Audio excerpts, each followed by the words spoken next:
ప్రభా నిత్యుల మాతని మీ యొక్క నోటి బోరుగా వాడుకుని వస్తుందిగా మీకు ప్రార్థన చేస్తుంటున్నాం. పాటల ద్వారా ప్రభా తండ్రి మీ యొక్క స్వరాన్ని మీరు మాకు వినిపింపచేయవలసిందిగా ప్రార్థన చేస్తుంటున్నాం. ప్రభా నిత్యుల మాతని మీ సన్నిధికి రాగల వారిని బట్టి స్తోత్రములు, మీ ఏర్పాట్లో ఉన్న వారందరిని బట్టి ప్రార్థన చేస్తుంటున్నాము. ప్రభా మీ కృపను కోరుకుంటున్నాం. ఆయా స్థలాల్లో మీ ప్రజలు ప్రభా తండ్రి ఆయా రీతులుగా మీ యొక్క ఇంటిలో చేరనే ఉంటున్నారు. దేవా నిత్యుల మాతండి వారందరూ కూడా కావాల్సిన సమృద్ధిన కృప సహాయము దయచేస్తుందిగా ప్రార్థన చేస్తుంటున్నాం. ప్రభా నిత్యుల మాతండి శాలెంలో వైజాగ్లో ప్రభా నిత్యులు నిన్నటి రాత్రి నుంచి జరుగుతున్న ప్రత్యేక కుడికలను బట్టి స్తోత్రములు. ప్రభా తండ్రి ఈ రాత్రి సమయం కూడా వారికి ఎంతో ఆశీర్వాదకంగా చేయము. మేము మీ నాన్న బట్టి నిలబెట్టండి, మీద ఆశ మీరు అభిషేకించి ప్రభా వాడుకుని వస్తుందిగా ప్రార్థన చేస్తుంటున్నాం. సవాసము దీవించండి. ప్రేమ మాతని విధంగా మీ దగ్గర అసలు అప్పగించుకుంటూ సమృద్ధిన మీ కృపను కోరుకుంటూ యేసుక్రీస్తు ప్రభు వారి యొక్క శ్రేష్టమైన ఘనమైన ఉన్నతమైన పరిశుద్ధమైన నామంలో స్తుతించి ప్రార్థించి మహిమపరిచి అడిగి వేడుకుంటున్నాం తండ్రి. ఆమేన్.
నూట 93వ పాట.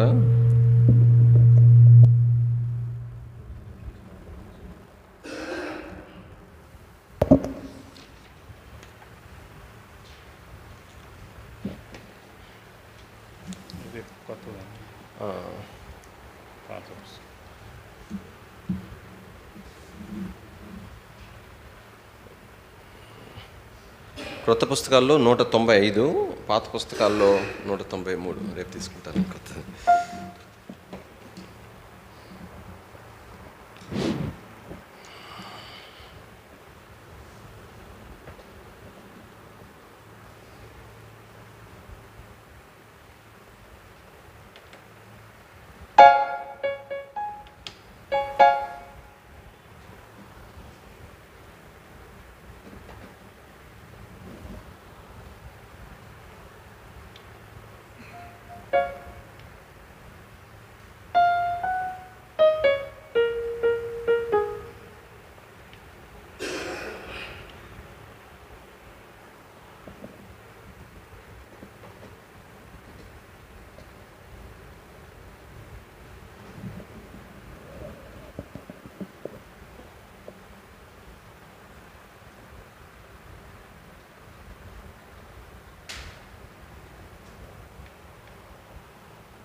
నీ మందిరము అతి శృంగారము, నీ ప్రజలందరికీ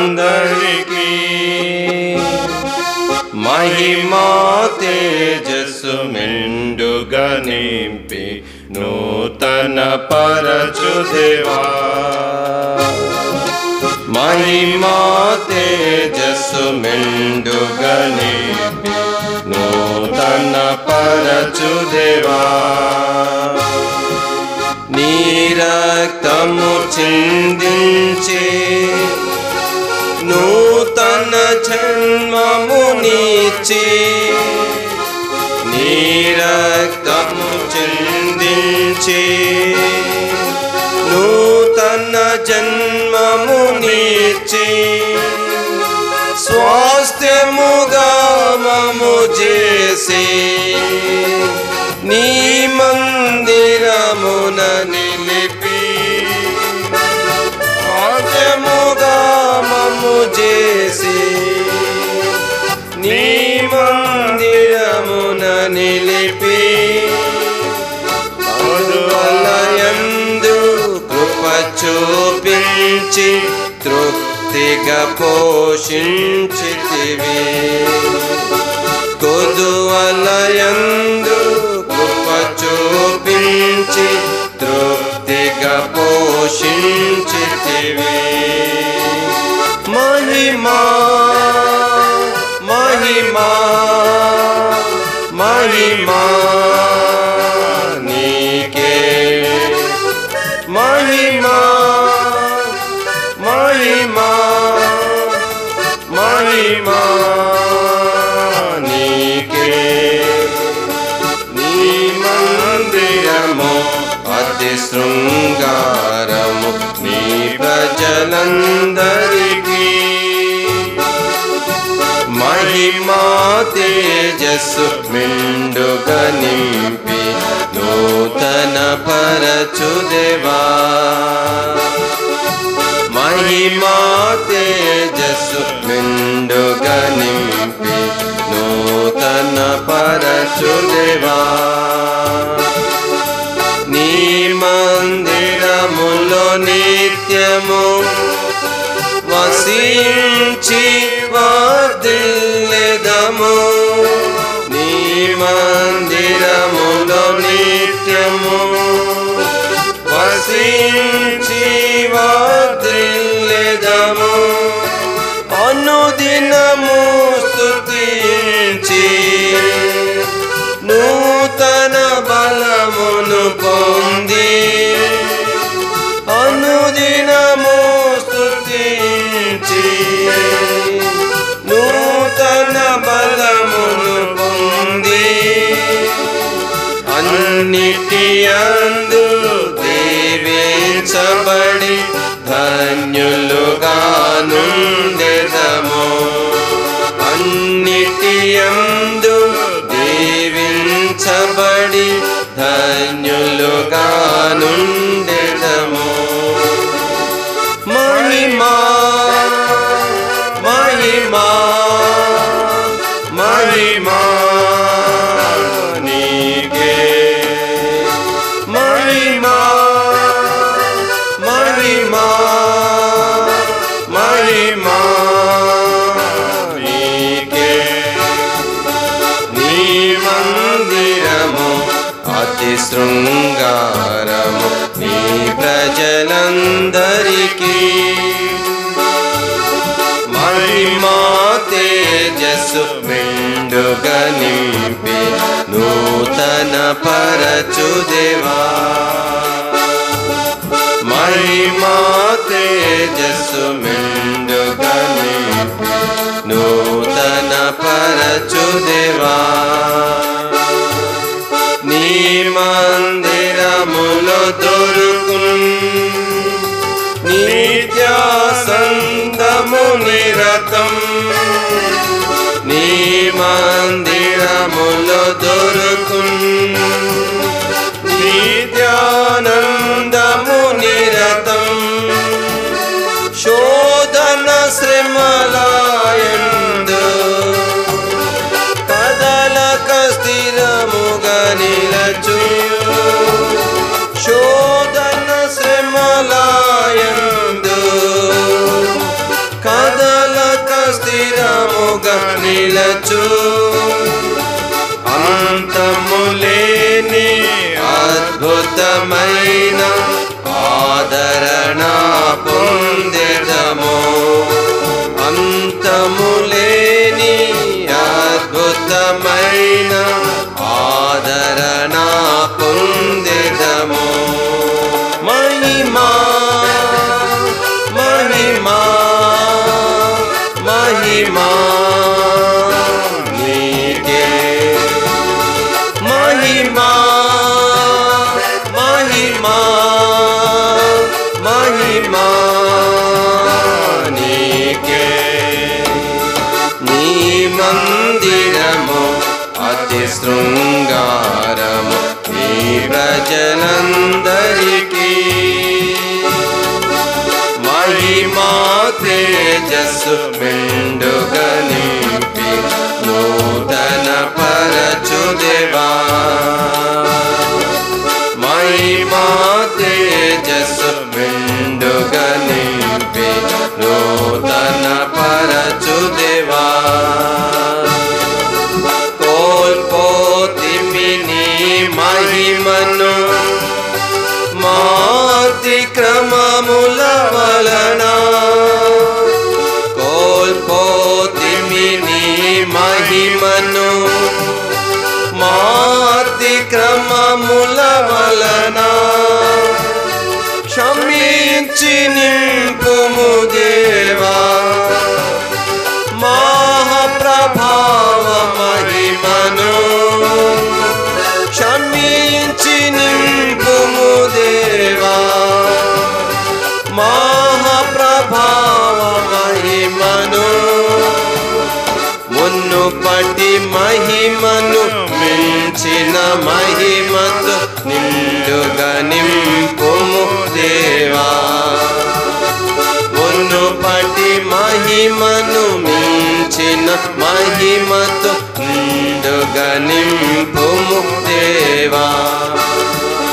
మహిమా మహిమా మహిమా నీకే, మహిమా మహిమా మహిమా నీకే.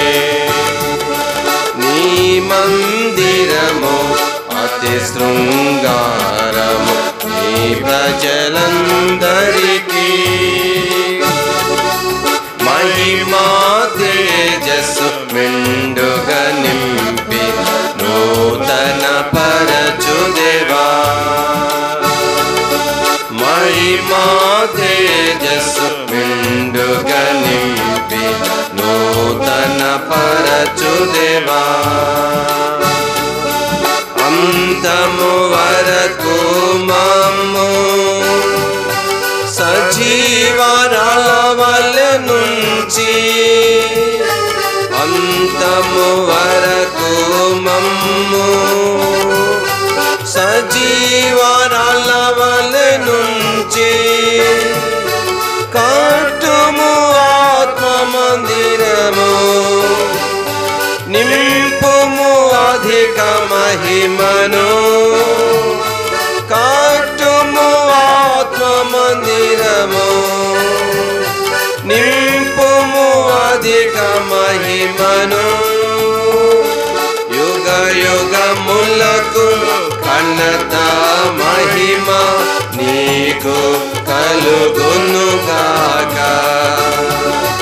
యుగ యుగములకు ఘనత మహిమ నీకు కలుగునుగాక. మహిమా మహిమా మహిమా నీకే, మహిమా మహిమా మహిమా నీకే. నీ మందిరము అతి శృంగారము నీ ప్రజలందరికీ. మహిమా తేజస్సు మెండుగా నింపి నూతన పరచుదేవా. మహిమా తేజస్సు మెండుగా నింపి నూతన పరచుదేవా. బాక్స్ ఇటు పెట్టావా, ఇటు తిప్పావా, ఇటువైపు?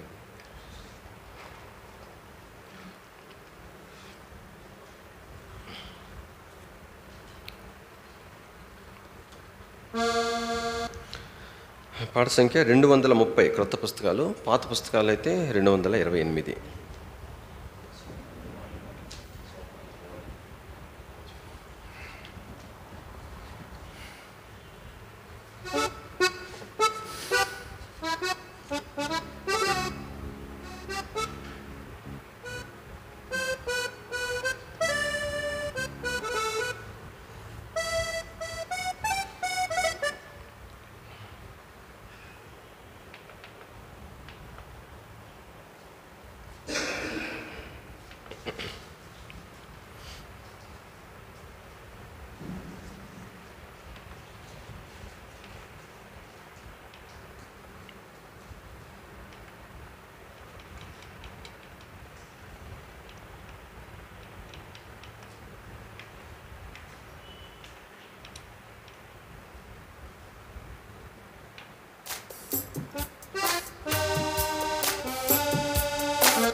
ఎంత జాలి యేసువా, ఇంతయని యూహించలేను.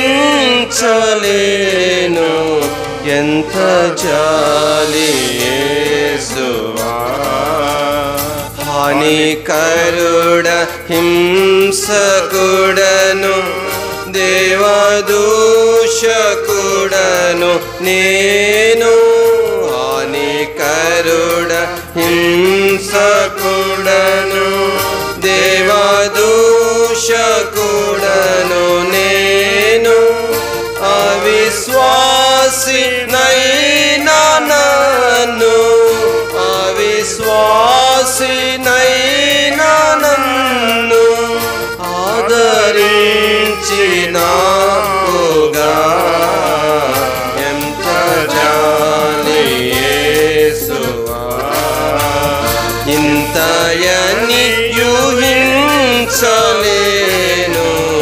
ఎంత జాలి యేసువా, రక్షకుండ నాకు బదులు శిక్షననుభవించినావు. రక్షకుండ నాకు బదులు శిక్షననుభవించినావు. సిలువయందు సొమ్మసిల్లి, సిలువయందు సొమ్మసిల్లి చావుందితివి నాకై. ఎంత జాలి యేసువా, ఇంతయని యూహించలేను. ఎంత జాలి యేసువా, ఏమి కర్పించగలను, ఏమి లేని వాడనయ్యా. ఏమి కర్పించగలను, ఏమి లేని వాడనయ్యా. రక్షణంపు పాత్రనేతి, రక్షణంపు పాత్రనేతి స్తోత్రమంచు పాడేదా. ఎంత జాలి యేసువా, ఇంతయని యూహించలేను. ఎంత జాలి యేసువా, నీదు నామమునకు ఇలలో భయపడేడు వారి కొరకై. నీదు నామమునకు ఇలలో భయపడేడు వారి కొరకై. నాథుడా నీవిచ్చు మేలు,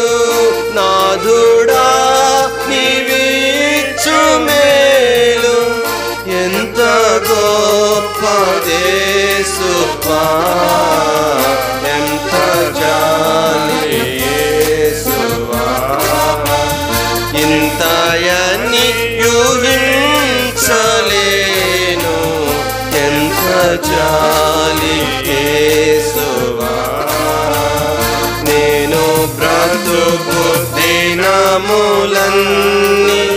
క్షేమమెల్ల వేళలందు నేను బ్రతుకు దినములన్నీ క్షేమమెల్ల వేళలందు నిశ్చయముగా నీవు నాకు నిశ్చయముగా నీవు నాకు ఇచ్చువాడ ప్రభువా ఎంత జాలి యేసువా ఇంతయని యూహించలేను ఎంత జాలి యేసువా నాదు ప్రాణమునకు ప్రభువా సేదదీచువాడ నీవు నాదు ప్రాణమునకు ప్రభువా సేదదీచువాడ నీవు నాదు కాపరివి నీవు నాదు కాపరివి నీవు నాకు లేమి లేదుగా ఎంత జాలి యేసువా ఇంతయని యూహించలేను ఎంత జాలి యేసువా అందరిలో అతి శ్రేష్ఠుండ అద్వితీయుడగు యేసయ్యా అందరిలో అతి శ్రేష్ఠుండ అద్వితీయుడగు యేసయ్యా హల్లెలూయా స్తోత్రములను హల్లెలూయా స్తోత్రములను హర్షముతో పాడేదా ఎంత జాలి యేసువా ఇంతయని యూహించలేను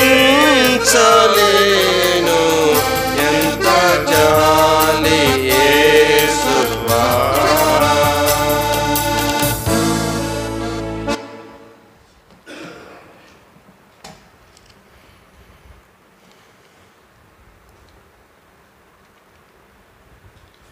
చివరిగా 451 సియోన్ గీతాల్లో క్రొత్త పాటల పుస్తకంలో 451, పాత పుస్తకంలో వచ్చేసి 448.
ఆత్మ మందిరమును ప్రభు కట్టుచున్నాడు ఆత్మ నియమముతో నిర్మించున్ ఆత్మ మందిరమును ప్రభు కట్టుచున్నాడు ఆత్మ నియమముతో నిర్మించున్ మందిర దర్శన ఆత్మకు నీచి ఆత్మ ద్వారానే కనుపరచున్ మందిర దర్శన ఆత్మకు నీచి ఆత్మ ద్వారానే కను పరచు. ఆత్మ మందిరమును ప్రభు కట్టుచున్నాడు, ఆత్మ నియమముతో నిర్మించున్. ఆత్మ మందిరమును ప్రభు కట్టుచున్నాడు, ఆత్మ నియమముతో నిర్మించున్. జీవాత్మకు ఆత్మ జీవముతో నిర్మించబడును, నిండు జీవముతో దృఢమగును. ఆత్మ జీవముతో నిర్మించబడును, నిండు జీవముతో దృఢమగును. ఆత్మ మందిరమును ప్రభు కట్టుచున్నాడు, ఆత్మ నియమముతో నిర్మించున్. ఆత్మ మందిరమును ప్రభు కట్టుచున్నాడు, ఆత్మ నియమముతో నిర్మించున్. ఆత్మైక్యతతో నిర్మించబడును, ఆత్మతో నప్పుడే నింపబడున్. ఆత్మైక్యతతో నిర్మించబడును, ఆత్మతో నప్పుడే నింపబడున్.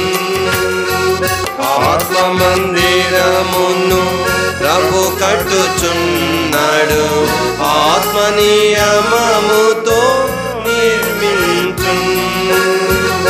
ఆత్మ మందిరమును ప్రభు కట్టుచున్నాడు, ఆత్మ నియమముతో నిర్మించున్.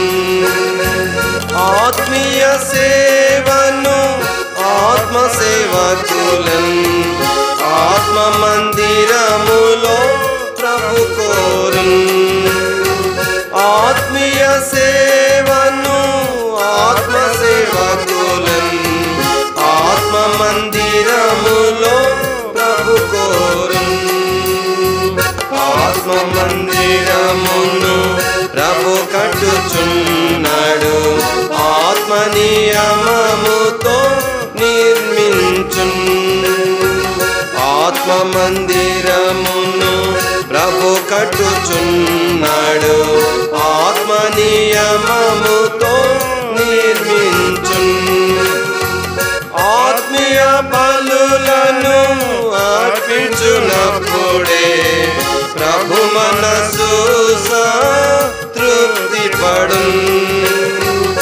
ఆత్మీయ బలులను అర్పించునప్పుడే ప్రభు మనసు సంతృప్తి పడున్. ఆత్మ మందిరమును ప్రభు కట్టుచున్నాడు, ఆత్మ నియమముతో నిర్మించున్. ఆత్మ మందిరమును ప్రభు కట్టుచున్నాడు, ఆత్మ నియమముతో నిర్మించున్. ఆత్మ మందిరములో లోక శరీర ఆశయములకు పాలు లేదు. ఆత్మ మందిరములో లోక శరీర ఆశయములకు పాలు లేదు. ఆత్మ మందిరమును ప్రభు కట్టుచున్నాడు, ఆత్మ నియమముతో నిర్మించున్. ఆత్మ మందిరమును ప్రభు కట్టుచున్నాడు, ఆత్మ నియమముతో నిర్మించున్. ఆత్మ మందిరములో అన్నియు నుండిన లోకము జీవముతో నిండున్. ఆత్మ మందిరములో నన్నియు నుండిన లోకము జీవముతో నిండున్. ఆత్మ మందిరమును ప్రభు కట్టుచున్నాడు,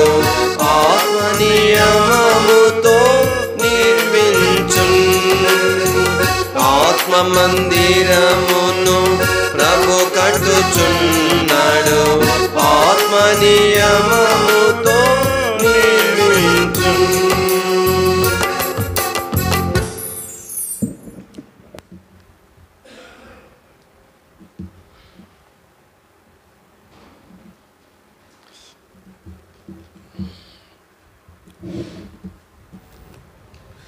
దేవుని వాక్యంలో నుంచి దయచేసి లేవియా కాండము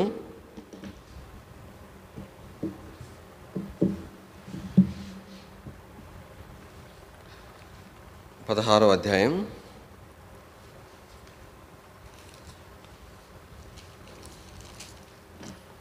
లేవియా కాండం 16వ అధ్యాయము మనము మార్చి కొన్ని వచ్చిన చదువుదాము. అధ్యాయం అంతా చదివితే మంచిది, కానీ కొంత సమయము కలిసి వచ్చడం కొరకు కొన్ని వచ్చిన చదువుతాం. అహరోను 2 కుమారులు యెహోవా సన్నిధిని సమీపించి చనిపోయిన తర్వాత యెహోవా మోషేతో మాట్లాడి ఇట్లా నేను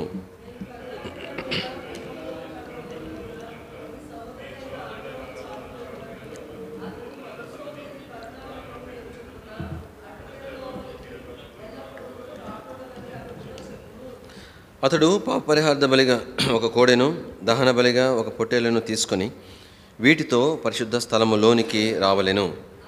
అతడు ప్రతిష్ఠితమైన చొక్కాయి తొడుక్కొని తన మానమును సన్ననార లాగులు తోడుకొని సన్ననార దట్టి కట్టుకొని సన్ననార పాగా పెట్టుకొనవలెను.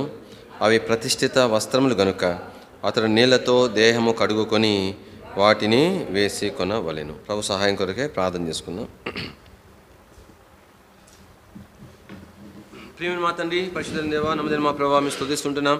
మరోసారి దీనిమై మీ పాసనకు వస్తుంటున్నాం. చదవని లేఖన భాగము ప్రభా మా వెనుకల్లో దయతో దీవించి ఆశీర్వదించము. ఐగిమైన దాసుడను అపాత్రుడను కనికరించవలసిందిగా, కృపను కనపరచవలసిందిగా ప్రార్థన చేస్తూ, ప్రియమైన మా ప్రభా మీరేమైనా మాకు సహాయం చేస్తేనే తప్ప ప్రభా తండ్రి మా అంతటా మేము ఏం పొందలేమని ఎరిగిన వారమై మీ పాదం మీదకి వస్తుంటున్నాము. ప్రభా దాసుడు తన యజమాని యొక్క చేతి తట్టు, దాసురాలు తన యజమానురాలు యొక్క చేతి తట్టు చూచినట్లుగా ప్రియమైన మా ప్రభా మా కనులు ప్రభా మీ వైపు చూచున్నవి. దేవా నిచ్చిన మా తండ్రి, దేవా మీ యొక్క వాక్యమును మీరు విరిచి మాకు పంచి అనుగ్రహించవలసిందిగా ప్రార్థన చేస్తుంటున్నాం. ప్రభా ఐగిమైన దాసును దృష్టించవలసిందిగా ప్రార్థన చేస్తుంటున్నాం.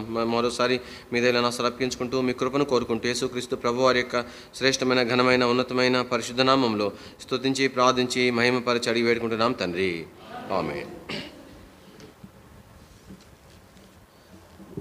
గత దినాల్లో దేని ఒక వాక్యంలో కుష్ఠరోగము దాని విషయమై కొన్ని విషయాలు మనం జ్ఞాపం చేసుకుంటూ వచ్చినాం. ఎంత శ్రేష్టమైనటువంటి ఉద్దేశం. కుష్ఠరోగం అంటే అది కేవలం కుష్ఠరోగమే కాదు, కానీ దేవుని ప్రజలు పాపం చేసినప్పుడు ఒక విధమైనటువంటి రోగమును దేవుడు వారికి అనుమతిస్తూ వచ్చినాడు. దాని యొక్క ఉద్దేశము మనం దేవుని వాక్యంలో ధ్యానం చేస్తూ వచ్చినాం. అక్కడ ఎంత శ్రేష్టమైన ఉద్దేశం కదా. ప్రతి విశ్వాసి తన బలహీనత విషయంలో అదే విధానము అనుసరించడం ద్వారా ఎంత మేలు కలుగుతుంది అనేది దేవుని యొక్క ఉద్దేశం. ఇక్కడ పాలెం వెలపడికి తను తీసుకుని పోబట్టు అనేటువంటిది మన పాపములు అతిక్రమల విషయమై మనకు సిగ్గు, బాధ, నొప్పి కలగాలనేటువంటిది దానికి గుర్తుగా జ్ఞాపం చేయబడుతుంది. ఆ తర్వాత బాగు చేయబడటం అనేటువంటిది కాబట్టి ఏ విషయంలో కాబట్టి మనం బలహీనమైనామో ఆ విషయంలో దేవుని మీద సరి చేసుకునేటువంటి అనుభవాన్ని చూపిస్తూ ఉంది. కాబట్టి ఆ సరి చేసుకున్న అనుభవంలో పాలెం వెలుపట కొన్ని సంగతులు పక్షి విషయం చూస్తూ వచ్చినాం. తర్వాత మరి ఆ యొక్క ఒక దేవదారు కర్రను గురించి చూస్తూ వచ్చినాం. దాని తర్వాత మరి రక్తవర్ణపు నూలుని గురించి, ఇసోపుని గురించి మనం జ్ఞాపం చేసుకుంటూ వచ్చినాం. అంటే తను ఆ విధంగా సరిచేయబడిన తర్వాత దేవుని సేవించడం కొరకాయి వాటన్నిటి మీద కూడా ఒక పక్షి యొక్క రక్తములో అవన్నీ ముంచబడవలసి ఉన్నది. కానీ పక్షి వలె స్వేచ్ఛగా ప్రభుని సేవించాలని, ఆత్మీయమైనటువంటి అభివృద్ధితో ప్రభుని సేవించాలని, అది మాదిరే కాకుండా మరి ఎంతో దీనత్వంతో మనం ప్రభుని సేవించడం కొరకై సిద్ధపడును అది చూపిస్తూ ఉంది. ఆ తర్వాత మనుషుడు పాలెంలో తీసుకురాబడుతున్నాడు. పాలెములో తన గుడారం వెలపట 7 దినాలు ఉంచబడుతున్నాడు. అది ఏం చూపిస్తూ ఉంది? ఏ విషయంలో నేను బలహీనపరచబడి నష్టపోయానని ఎరుగుతున్నానో, సిగ్గుపడుతున్నానో, బాధపడుతున్నానో, నొప్పి కలుగుతుందో కాబట్టి దాన్ని సరిచేయబట్టు అనేటువంటిది కాబట్టి అది దేవుని పిల్లలందరికీ కూడా వెల్లడి చేయబట్టమనే అనుభవాన్ని చూపిస్తూ ఉంది. కాబట్టి ఆ అనుభవం మరి ఏం చూపిస్తూ ఉందంటే కాబట్టి మరొకసారి నేను పొరపాటు చేయకుండా సహాయపడుతుంది. రెండవదిగా కృతజ్ఞతతో ప్రభుని సేవించడానికి సహాయపడేదిగా ఉంటా ఉంది. తిరిగి ఈ భాగాన్ని మనం వచ్చిన తర్వాత దానికి ముందు మనము మరి 10వ అధ్యాయంలో అహరోను కుమారులు నాదాబు, అబీహులు అక్కడ దేవుని సన్నిధిలో చనిపోవడం అనేది మనం చూస్తాం. ఆ తర్వాత 16వ అధ్యాయంలో వారి గురించిన ప్రస్తావన ఈ 16వ అధ్యాయంలో మనం చూస్తాం. దీని వాక్యం చూడండి. 16వ అధ్యాయం అయితే వచ్చినాం. అహరోను ఇద్దరు కుమారులు సమీపించి చనిపోయిన తర్వాత యెహోవా మోషేతో మాట్లాడి ఇట్లా నేను కరుణాపీఠం మీద మేఘములో కనబడుదును గనుక. కాబట్టి దేవుని యొక్క వాక్యంలో ప్రభు ఏమంటున్నాడంటే, అహరోను ఇద్దరు కుమారులు యెహోవా సన్నిధిని చనిపోయిన తర్వాత. ఎందుకు చనిపోయినారు? ఏం పాపం చేసినారు? మోసం చేసినారా? ఏదో దొంగతనం చేసినారా? నరహత్య చేసినారా? ఏ పాపం చేసినారని వారు చనిపోయినారు. కడే అంటే దేవుని మందిరములో ఉన్న అగ్ని కాక, దేవుని మందిరంలో అగ్ని ఎలాగొచ్చింది? మొట్టమొదటి ప్రత్యక్ష గుడారము నిర్మించిన తర్వాత ఆకాశం నుండి అగ్ని వచ్చి ఆ దహన బలిని దహించిన తర్వాత ఆ అగ్ని కొనసాగించబడుతూ వచ్చింది. ఆ బలిపీఠం అగ్ని నిరంతరం మండుతూ వచ్చింది. బలిపీఠం మీద అగ్ని ఆరిపోకూడదు అనే దాని కొరకు కూడా కొన్ని విషయాలు మనము దేవుని వాక్యంలో ధ్యానం చేసినాం. కాబట్టి ఆ అగ్ని కాకుండా వేరే అగ్ని తీసుకొని వచ్చినారు. ఇప్పుడు ఒక ప్రశ్న, ఈ మందిరంలో ఉండేటువంటి ఆకాశం నుండి వచ్చిన అగ్ని ద్వారా కాల్చబడడం ద్వారా వచ్చిన అగ్ని దేనికోసము? బలిపీఠం మీద ఉన్న వాటిని దహించడం కోసమే కదా. అది ఇంక దేనికైనా ఉపయోగపడుతున్నాడు? దేనికి ఉపయోగపడట్లేదు. అట్లా బయట నుండి తీసుకొచ్చిన అగ్ని దేని కొరకు? దాని కొరకే కదా. అంటే దీని పని అదే, దాని పని అదే. అలాంటప్పుడు కాబట్టి దీన్ని తీసుకొచ్చడం వల్ల ప్రత్యేకమైన నష్టం ఏముంది? ఒకవేళ ప్రభు ఏం చేసి ఉండాలా? కాబట్టి ఇలాగ చేయొద్దు, ఇది నేను కోరే విధానం కాదు. ఆల్రెడీ అగ్ని ఉండగా, నేను ఆకాశాన్ని పంపించిన అగ్ని ద్వారా కలిగినటువంటి అగ్ని యొక్క నమూనా ఉండగా, కాబట్టి మరలా ఎలాగ బయట నుండి అగ్ని తీసుకొని వస్తారు? నేను ఒప్పుకోను అని దేవుడు చెప్పేస్తే సరిపోయిండేది. మరొకసారి వాళ్ళు దేవుడే చెప్పినప్పుడు ఎంతో భయభక్తులతో ఉండేటువంటి వారు. కానీ అలాగనా ఇలాగ అగ్ని ద్వారా నేను మరి బలిపీఠం మీద వాటిని దహిస్తాను, వేరే అగ్ని తేవదని ప్రభు ఎక్కడ కూడా చెప్పలేదు. మరి ఎందుకు వాడిని చంపేయాల్సి వచ్చింది? అంతటితో ప్రభు ఆగిపోవట్లే. అంటే అరే ఇట్లా ఎందుకు నేను చేయాల్సి వచ్చింది అంటూ ఆగిపోవట్లే. ప్రభు ఏమంటున్నాడు అంటే 2వ వచనంలో, కానీ నీ సహోదరుని అహరోను కూడా చావకుండునట్లు. అంటే అర్థం ఏంటంటే, ఈ విధానంలో సమీపించాల్సిన విధానంలో సమీపించకపోతే అహరోను కూడా ఆ విషయంలోనే. అంటే దేవుని వాక్యంలో మనకి దీన్ని బట్టి మనకి ఏం అర్థమవుతుందంటే, దేవుని మందిర సంబంధమైన విషయాలలో కాబట్టి దేవుడు ఏమాత్రం కూడా రాజీ పడడానికి జ్ఞాపం చేయబడతా ఉంది. కాబట్టి దేవుని మందిర విషయాలలో ఆయన విధానము చొప్పుననే నడుచుకోవాలి అనేది జ్ఞాపం చేయబడతా ఉంది. అందుకని దేవుని వాక్యంలో మోషేకి ప్రభు చెప్పినాడు. మోషేకి ఏం చెప్పినాడంటే, ప్రత్యక్ష గుడారం నిర్మించే విషయంలో ఈ యొక్క కొలతలు వాటి యొక్క వివరణ అంతా ఇచ్చిన తర్వాత, ఈ కొండ మీద ఉన్నప్పుడే ఈ వివరణ అంతా ఇచ్చిన తర్వాత ఏం చేశాడంటే, ఒక నమూనా అక్కడ చూపించినాడు. ఒక ప్రత్యక్ష గుడారం యొక్క నమూనా పిక్చర్ చూపించినాడు. చూపించి మోషేతో ఏమన్నాడంటే, మోషే చూస్తున్నావు కదా, నేను ఆల్రెడీ ఇచ్చిన కొలతలు ఇవే. అయితే కొలతలు ఇవి అయినంత మాత్రాన ఆ ప్రకారమే కొలతల ప్రకారమే ఉండటం మాత్రమే కాదు, ఇదిగో ఈ నేను ఏమైతే ఈ ప్రత్యక్ష గుడారాన్ని చూపిస్తున్నాను ఈ నమూనా ప్రకారం ఉండాలా, ఇదే పోలి ఉండాలా, అదే కొలతలు ఉపయోగించి ఇంకో విధానం చేయడానికి లేదు అని ప్రభువు చెప్పినాడు. ఇప్పుడు ఒక మాట, మరి ఏమి తప్పు ఏముంది అంటే, ఆ కొలతల్లో కొంత మార్పు చేస్తే ఇంకా బాగుంటుందని మోషేకి అనిపించదా? లేదంటే ఇది కాకుండా ఇంకొక కొలత యాడ్ చేస్తే ఇంకా బాగుంటుంది అని మోషేకి అనిపించదా? మోషే ఎలాంటి వాడంటే, ఐగుప్తు యొక్క సకల విద్యల యందు ప్రావీణ్యత సంపాదించిన వాడు. ఇలాంటి మరి ఏమంటారంటే, ఈ యొక్క అంటే నిర్మాణం సంబంధమైనటువంటి వాటి విషయం కూడా తనకు కొంత అవగాహన ఉండే ఉంటుంది. అయితే దేవుని వాక్యంలో ప్రభు ఏమంటున్నాడంటే, దీని మానవ సంబంధమైనది ఏది కూడా దేవుని మందిర సంబంధమైన దానిలో ఏం కాదంట చెప్పండి, పనికిరాదు. ఒకవేళ అనిపించవచ్చు ఇది మారిస్తే బాగుండొచ్చు అనిపించవచ్చు, కానీ అది పనికిరాదు. ఇంకొంత వేరుగా చేస్తే ఇంకా బాగుండొచ్చు అని నాకు అనిపించవచ్చు, అయినా అది పనికిరాదు.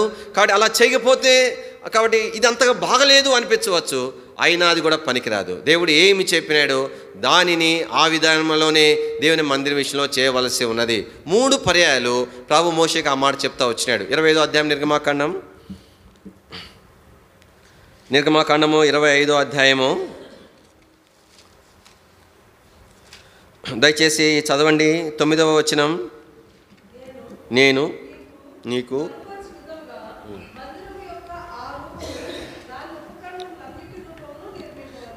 నీకు కనపరిచిన విధముగా ఆ రూపము ఉపకరణాలన్నీ మందిరము కూడా అలా ఆ రూపం చొప్పునే ఉండాల.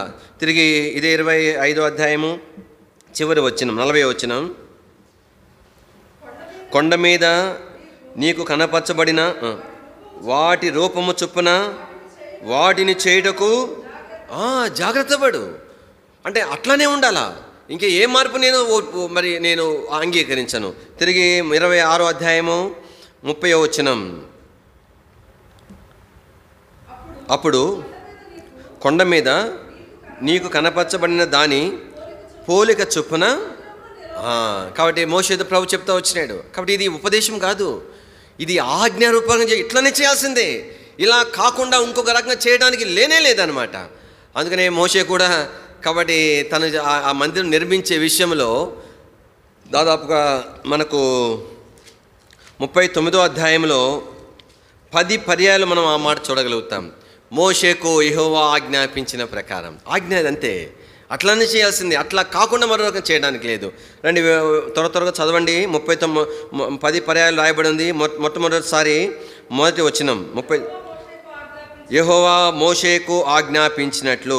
రెండో పర్యాయము 5వ వచనంలో చివరి మాట, అట్లు యెహోవా మోషేకు ఆజ్ఞాపించెను. తర్వాత 3వ పర్యాయము 7వ వచనం చివరి భాగం, అట్లు యెహోవా మోషేకు ఆజ్ఞాపించెను. తర్వాత 4వ పర్యాయము 21వ వచనము చివరి భాగం, అట్లు యెహోవా మోషేకు ఆజ్ఞాపించెను. 5వ పర్యాయము 26వ వచనం, యెహోవా మోషేకు ఆజ్ఞాపించినట్లు. 6వ పర్యాయము 27వ వచనం, మరియు యెహోవా మోషేకు ఆజ్ఞాపించినట్లు. 7వ పర్యాయం 30వ వచనం, మరియు యెహోవా మోషేకు ఆజ్ఞాపించినట్లు. తర్వాత 8వ పర్యాయం 31వ వచనం, యెహోవా మోషేకు ఆజ్ఞాపించినట్లు. 9వ పర్యాయము 32వ వచనం చివరి భాగం, యెహోవా మోషేకు ఆజ్ఞాపించిన ప్రకారముగానే. 10వ పర్యాయము 42వ వచనం, ఆజ్ఞాపించినట్లు ఇశ్రాయేలు ఆ పని అంతయు చేసేది. కాబట్టి దేవుని యొక్క వాక్యంలో దేవుని యొక్క ఆజ్ఞ అది అంతే, ఆ ప్రకారం చేయాల. ఎంత ఆశ్చర్యమైన సంగతి అంటే, మోషేకేమో కొలతలు ఇచ్చినాడు, నమూనా చూపించినాడు. ఇప్పుడు వాటి ప్రకారం మోషే చేయట్లేదు, మోషే చేయించాలి దేవుని ప్రజలతో, చేయించాలన్నప్పుడు. కాబట్టి అంటే ఎట్లా ఉంటుందంటే, ఉదాహరణకు ఏం చెప్పొచ్చు అంటే, మనము అంటే కొంతమందికి కొన్నిటిని మనం వివరిస్తామన్నమాట. అంటే ఇలాగ చేయండి, ఉదాహరణ అనుకోండి, ఒక టేబుల్ చేయాలా, ఒక మోడల్ మన మనసులో ఉంది, ఆ పిక్చర్ మన దగ్గర లేదు, దాన్ని వివరిస్తూ ఉంటాం. ఇట్లా చేయాలా, ఇట్లా రావాలి, ఇక్కడ ఈ కొలత రావాలి చెప్తూ ఉంటాం. కానీ అయితే మనం చెప్పినట్టుగా యాసిడ్గా తనకు అర్థం కావాలని ఏం లేదు, అంతే కదండి. సహజంగా అయితే కావచ్చు, ఒక్కొక్క పర్యాయం చెప్పినట్టు తను చేయగలవచ్చు, లేదా అర్థం చేసుకోలేకపోవచ్చు, సహజమే. అది దేవుని ఒక వాక్యంలో అంటే తను చెప్పినాడు, వారు కూడా దేవుడు మోషేకు ఎలాగ చేయమని మచ్చుకు ఇచ్చినాడో అదే ప్రకారంగా చేసినారు. అది ఆత్మకార్యం అంటే. ఆత్మకార్యము అంటే అర్థమైందంటే, ఆత్మీయమైన పరిచర్య అంటే అర్థమైందంటే, దేవుడు ఏమి చేయమన్నాడో, ఎలా చేయమన్నాడో దానిని అలాగే చేయటం కొరకై దేవుని యొక్క ఆత్మ సహాయం ద్వారా దేవుని పని చేయటం, అది అనమాట. దినాలు అట్లా ఉండదు. ఇప్పుడు నా సహోదరుడు అంటే నాకు పడదు అనుకోండి, అతను ఏమైనా చేస్తే నేనేమంటానంటే, ఏమి ఆత్మీయంగా జరగలేదు బ్రదర్ అంటానమాట. ఆయనకి నేనంటే కూడా పడను. నేనేమైనా చేశాను అనుకోండి, ఆయన ఏమంటాడు తెలిసిన, అబ్బే ఏమి ఆత్మీయంగా జరగలేదు బ్రదర్ అంటాడనమాట. ఇది ఆత్మీయంగా జరగలేదు అనేది ఎట్లా నిదర్శనం? ఆయన చేశాడు కాబట్టి ఆత్మీయంగా జరగనట్టు కాదు, లేదా నేను చేస్తే ఆత్మీయం జరగనట్టు కాదు. కాబట్టి దేవుడు ఏమి చెప్పినాడో దానిని ఆ రీతిగా చేయటం కొరకై దేవుని ఆత్మ సహాయం ద్వారా చేయడము ఆత్మీయమైన పరిచర్య అని అంటే. అందుకనే తర్వాత వచ్చిన చదవండి, ఎంత చక్కని మాట అంటే 43వ వచనం, 39వ అధ్యాయం నిర్గమాకాండం 43వ వచనం అందరం కలిసి చూద్దామండి. మోషే ఆ పనంతయు చూచినప్పుడు యెహోవా ఆజ్ఞాపించినట్లు వారు దానిని చేసి ఉండిరి, అలాగుననే చేసి ఉండిరి గనక మోషే వారిని దీవించెను. అని ఇక్కడ ఏమనుకో, ఒక చిన్న పదం నేను కలుపుతాను. మోషే ఆ పని అంతయు చూచినప్పుడు యెహోవా తనకు ఆజ్ఞాపించినట్లు, యెహోవా మోషేకు ఆజ్ఞాపించినట్లు వారు దానిని చేసిరి. ఆ తర్వాత ఇంకేమన్నాడు, అలాగుననే చేసిరి. ఎంత శ్రేష్టమైన సంగతి. అందుకని పాడబడతా వచ్చినాం ఏమని, ఆత్మ మందిరమును ప్రభు కట్టుచున్నాడు, ఆత్మ నియమముతో నిర్మించున్. ఆత్మ మందిరమును ప్రభు కట్టుచున్నాడు, ఆత్మ నియమముతో నిర్మించున్.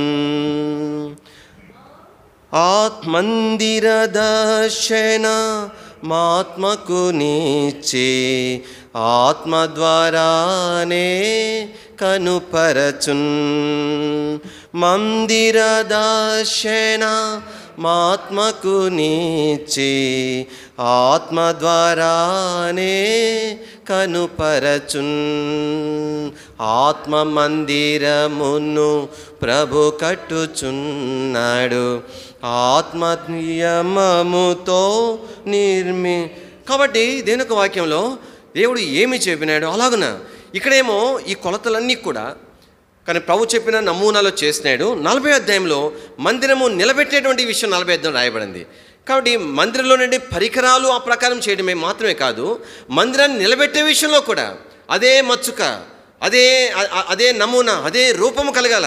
కానీ బలిపీఠం ప్రభావం నేను అలాగే చేశాను కానీ ఆ ప్లేస్లో బాగుండదు, ఇంకో దిక్కులో పెడతాను లేదు.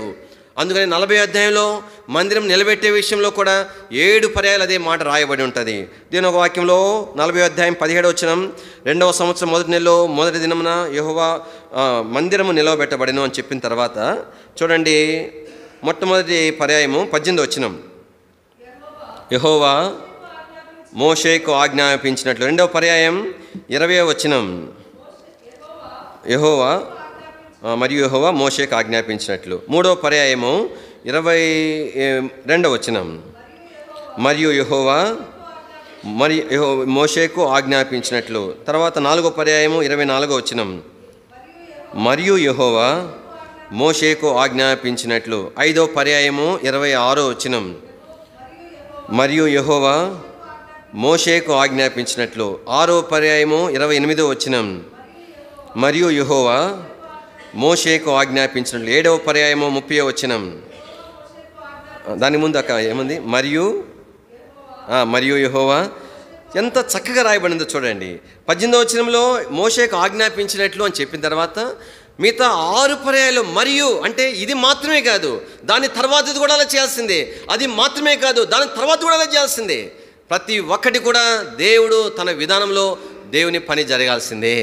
అది దేవుని యొక్క ఉద్దేశం. అందుకని దేవుని వాక్యంలో అహరోను యొక్క కుమారులు అది ఆజ్ఞే ఇది ఆజ్ఞే ఏదైనా ఆజ్ఞే అయినప్పటికీ కూడా ప్రభు సహించలేకపోయినాడు. వారిద్దరు చనిపోయిన తర్వాత ప్రభు మోషే ద్వారా చెప్తా వచ్చినాడు, కానీ మీరు దేవుని మందిరానికి వచ్చేటప్పుడు పరిచర్య చేసేటప్పుడు కాబట్టి మీరు దేవుని ఎదుటికి వస్తున్నారు కాబట్టి ఈ విధానంలో రావాలా, లేకపోతే అహరోను కూడా చనిపోతారు, ఇంకెవరైనా చనిపోతారు. దానికి ఏమి అహరోను అని ఆయన కొడుకని ఈయన కొడుకు కదా ఆయన అహరోను కదా నియమం ఏం లేదు అని చెప్తూ ఎలాగో దేవుని యొక్క సన్నిధికి సమీపించాలి అనే దాని కొరకై మనకు లేవియా కాండము 16వ అధ్యాయము ప్రభు మన కొరకు రాయించి పెట్టినాడు. దీని వాక్యం రండి తిరిగి క్లుప్తంగా కొన్ని మాటలు జ్ఞాపం చేసుకుందాం.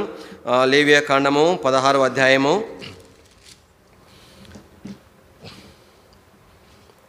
3వ వచనం, అతడు పాప పరిహార్థ బలిగా ఒక కోడి దూడను, దహన బలిగా ఒక పొట్టేలును తీసుకొని వీటితో కానీ ప్రధాన యాజకుడు సంవత్సరానికి ఒక్క పర్యాయమే దేవుని యొక్క సన్నిధిలోనికి ఆ అతి పరిశుద్ధ స్థలంలోనికి దేవుని ఎదుటకు తను రావాల్సి ఉన్నది. వచ్చే క్రమంలో తన కొరకు ఒకటి కోడి దూడ దేనికోసం బాగా గుర్తుపెట్టుకుని మళ్ళీ అడుగుతాను మిమ్మల్ని, ఇవన్నీ గుర్తుపెట్టుకోవాల్సిన సంగతి. కోడి దూడ దేని కొరకు? పాప పరిహారార్థ బలి. కోడి దూడ దేనికోసము? పాప పరిహారార్థ బలి. రెండవది పొట్టేలు తీసుకోవాలి. పొట్టేలు దేని కొరకు? దహన బలి కొరకు. అట్లానే ఇశ్రాయేలు ప్రజల కొరకు 2 మేకలు తీసుకోవాలి. 2 మేకలు దేని కొరకు అంటే పాప పరిహారార్థ బలి కొరకు. తర్వాత ఇశ్రాయేలు ప్రజల నుంచి ఒక పొట్టేలును తీసుకోవాలి. పొట్టేలు దేని కొరకు? దహన బలి కొరకు. అంటే తన కొరకు దహన బలిలో పొట్టేలు ఉంటుంది, దేవుని ప్రజల కొరకు దహన బలిలో పొట్టేలే ఉంటుంది. కాకపోతే పాప పరిహారార్థ బలిలో కొంత మార్పు ఉంటుంది. మరి యాజకుడు తన కొరకు తెచ్చేటప్పుడేమో ఒక కోడె దూడను తీసుకుని రావాలి. ఇశ్రాయేల్ ప్రజల కొరకు అదే పాప పరిహారార్థ బలి కొరకు అయితే 2 మేకలను తను తీసుకుని రావాలి. కానీ తనకి ముందుగా తను ఏం చేయాలని ప్రభు అలాగన దేవుని పరిశుద్ధ స్థలం సమీపించాలని చెప్తూ దానికి ముందు తను ఏం చేయాలని చెప్తున్నాడు. 4వ వచనం, అతడు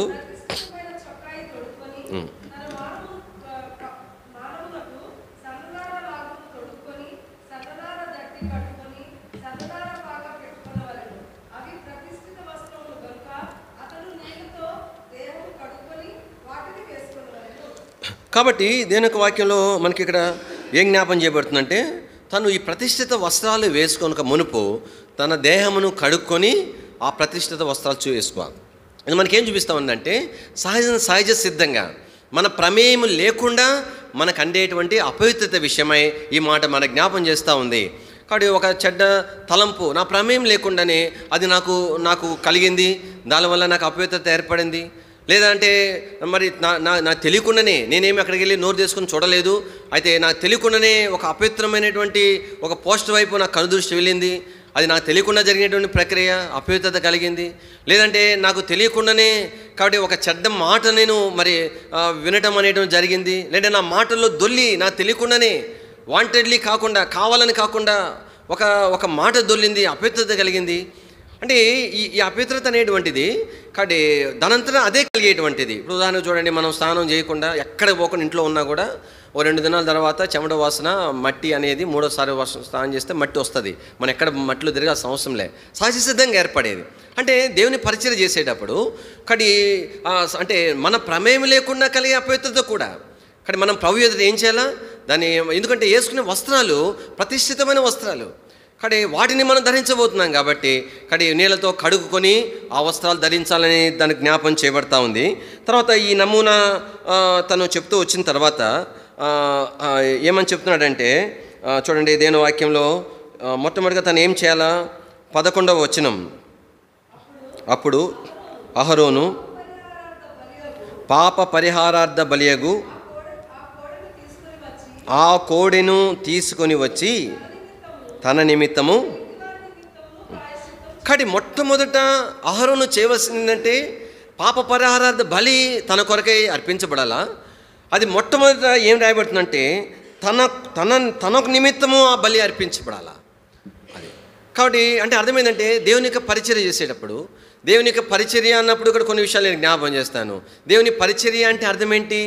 దేవుని సన్నిధిలో చేసేటువంటి ప్రతి పని కూడా దేవుని యొక్క పరిచర్యే. అది దేవుని వాక్యంలో మనం చూడగలుగుతాము. ఒక బాగా పరిచయమైనటువంటి వచ్చిన భాగం 2వ దినవృత్తాంతం గ్రంథం 29వ అధ్యాయము, 2వ దినవృత్తాంతంలో 29వ అధ్యాయము 11వ వచనం. కానీ ఇక్కడ మనం ఏమనుకుంటామంటే ఒక ప్రధాన యాజకుడు మాత్రమే కదా, సంవత్సరానికి ఒక పర్యాయము వెళ్ళేటువంటివి కూడా యాజకులు కాదు కదా. కాబట్టి ఇది ఎవరికి నాకు వర్తించదు. ఇది ఎవరికైనా ఒకవేళ వర్తిస్తే, ఒకవేళ ప్రధాన యాజకుడు అంటే యాజకులే అంటే అందరం యాజకులమే కానీ ప్రధాన యాజకుడు యాజకులు అని ప్రత్యేకంగా ఏం లేదు కదా.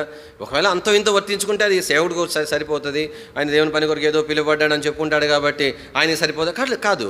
దేవుని వాక్యం ఇక్కడ ఏమంటున్నాడంటే ఈ వచనంలో, నా కుమారులారా, కానీ పరిచర్య అనేటువంటిది ఎవరు చేసినా కూడా ఎవరికి పరిచర్య చేస్తున్నారు?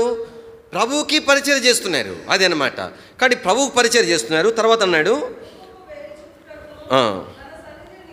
కానీ పరిచర్య చేయటం అని అంటే దేవుని ఎదుట పరిచర్య చేయటం. పరిచర్య చేయటం అంటే దేవుని సన్నిధిలో పరిచర్య చేయటం. అంటే దేవుని పెట్టుకొని ఆయన ఎదుట అంటే దేవుని అంటే ఏమంటారు, దేవుని ఆయన ప్రజెన్స్ అంటే అర్థం ఏంటి? ఆయన ఉండగా ఆయన ఎదుట చేయటం అన్నమాట. అది తర్వాత ఏమన్నాడంటే తనకు పరిచర్య అనే మాట మళ్ళీ జ్ఞాపం చేస్తున్నాడు. అంటే దేవుని మందిరంలో చేసే ప్రతి పని కూడా, అది తుడిచేదైనా కడిగేదైనా, అది వంట పరిచర్య అయినా సండే క్లాస్ పరిచర్య అయినా, అది లేదా పులిపేట మీద వాక్య పరిచర్య అయినా, మరొక పరిచర్య అయినా, చాపలేసే పరిచర్య అయినా, ఏ పరిచర్య అయినప్పటికీ కూడా యాజకులమైన మనం, దేవుని ప్రజల మనం ఎక్కడికి వస్తున్నాము? దేవుని ఇంటిలో ఆయన ఎదుటికి వస్తున్నాము అని జ్ఞాపకం పెట్టుకోవాలా. కాబట్టి నేను చేసే ఈ పని, ఈ పరిచర్య నా ప్రభువుని పెట్టుకొని ఆయన ఉండగా ఆయన ఎదురు నేను చేస్తున్నానని నేను జ్ఞాపకం పెట్టుకోవాలా. అందుకని దేవుని వాక్యంలో మనం చూడాల్సిన అవసరం లేదు. కానీ 1 సమూయేలు గ్రంథము 3వ అధ్యాయం 1వ వచనంలో అక్కడ ఏం రాయబడి ఉంటుందంటే, కాబట్టి ఏలీ ఎదుట మరి బాలుడైన సమూయేలు ఏలీ ఎదుట యెహోవాకు పరిచర్య చేయుచుండెను అని రాయబడి ఉంటుంది. తను ఏలీ ఎదుట పనులు చేస్తున్నాడు. అప్పటికేమి తనకేమి మరి యాజకుడు ఏమి అయిపోలేదు. అయితే తను చేసే ప్రతి పని కూడా యెహోవాకు తాను చేసిన పరిచర్యగా దేవుని వాక్యం జ్ఞాపం చేయబడతా ఉంది. అందుకని దేవుని ఇంటిలో దేవుని ప్రజలుగా మనం పరిచర్య చేయడానికి వచ్చేటప్పుడు ఎలాగ రావాలా? నేను పాప పరిహారార్థ బలితో నేను రావాలా.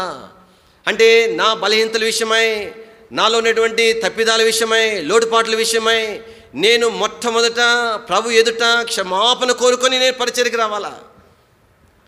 సిద్ధపాటంటే ఇది సిద్ధపాటంటే అంటే మంచి మంచి వాక్యాలు, మంచి మంచి తలంపులు, మంచి మంచి పాయింట్స్ కాదు సిద్ధపాటంటే. సిద్ధపాటంటే అర్థం ఏంటి? దేవుని ఎదుట పరిచర్య చేయుట కొరకే సిద్ధపాటంటే అర్థం ఏంటంటే పాప పరిహారార్థ బలి. ఆ బలి కొరకై మనకి యేసు ప్రభు రక్తము పాప పరిహారార్థ బలి రక్తం వల్లే మన కొరకు సిద్ధంగా ఉంది. ఇప్పుడు ఆ రక్తం నన్ను కడుగుతుంది. కాబట్టి నేను నా కొరకై నేను ప్రభు ఎదుగు నేను వస్తున్నాను కాబట్టి నా జీవితంలో ఇంకా మీల్చబడిన బలహీనతలో ఉన్నాయని, కాబట్టి నా ఎదుట నేను నా ఎరుకలో ఉన్నాయి కాబట్టి వాటి విషయమై నేను ఏం చేయాలా? దేవుని ఎదుట క్షమాపణ కోరుకొని పశ్చాత్తాపడి ఆ రక్తంను కోరుకునుట అనేటువంటిది పాప పరిహారార్థ బలితో ఆయన సన్నిధి రావడానికి గుర్తుగా ఉంది. అందుకనే ఇక్కడ నుండి దేవుని యొక్క పరిచర్య ప్రారంభం అవుతుంది. మొదట నేను, తర్వాత నా కుటుంబం, ఆ తర్వాత సంఘం.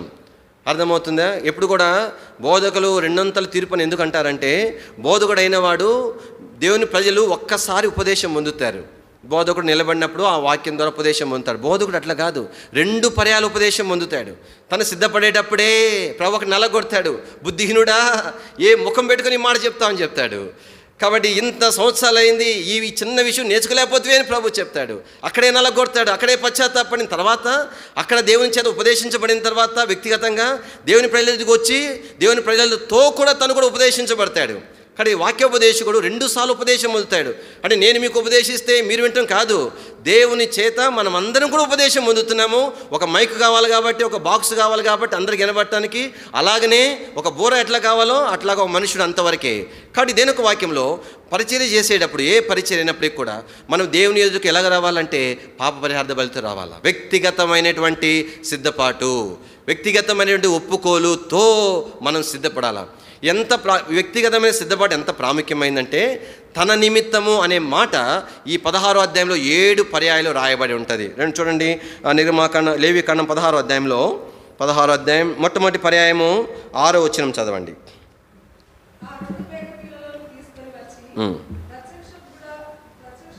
అక్క 16వ అధ్యాయం లేవికాండం 6వ వచనం 16:6. అహరోను తన కొరకు మొట్టమొదటి పర్యాయం చదవండి అక్క.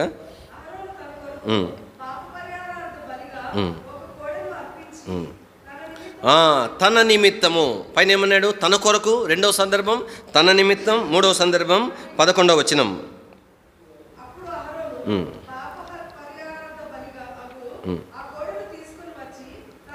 కాబట్టి తన నిమిత్తము ఇది 3వ పర్యాయం.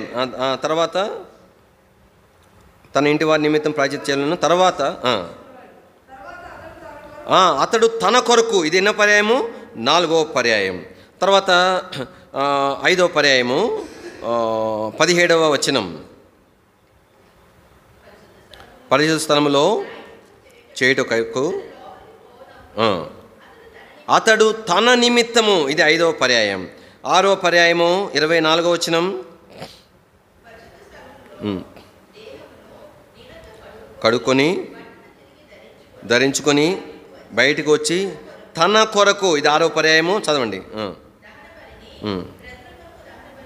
అర్పించి తన నిమిత్తము ఇది 7వ పర్యాయం. కాబట్టి తన కొరకు, తన నిమిత్తము ఈ మాటలు 7 పర్యాయాలు రాయబడ్డాయి. కాబట్టి దేని వాక్యంలో మొట్టమొదటి నియమం ఏంటంటే యాజకులంగా, దేవుని ప్రజలంగా, దేవుని ఇంటిలో ఆయన ఎదుట పరిచర్య చేసే వారముగా.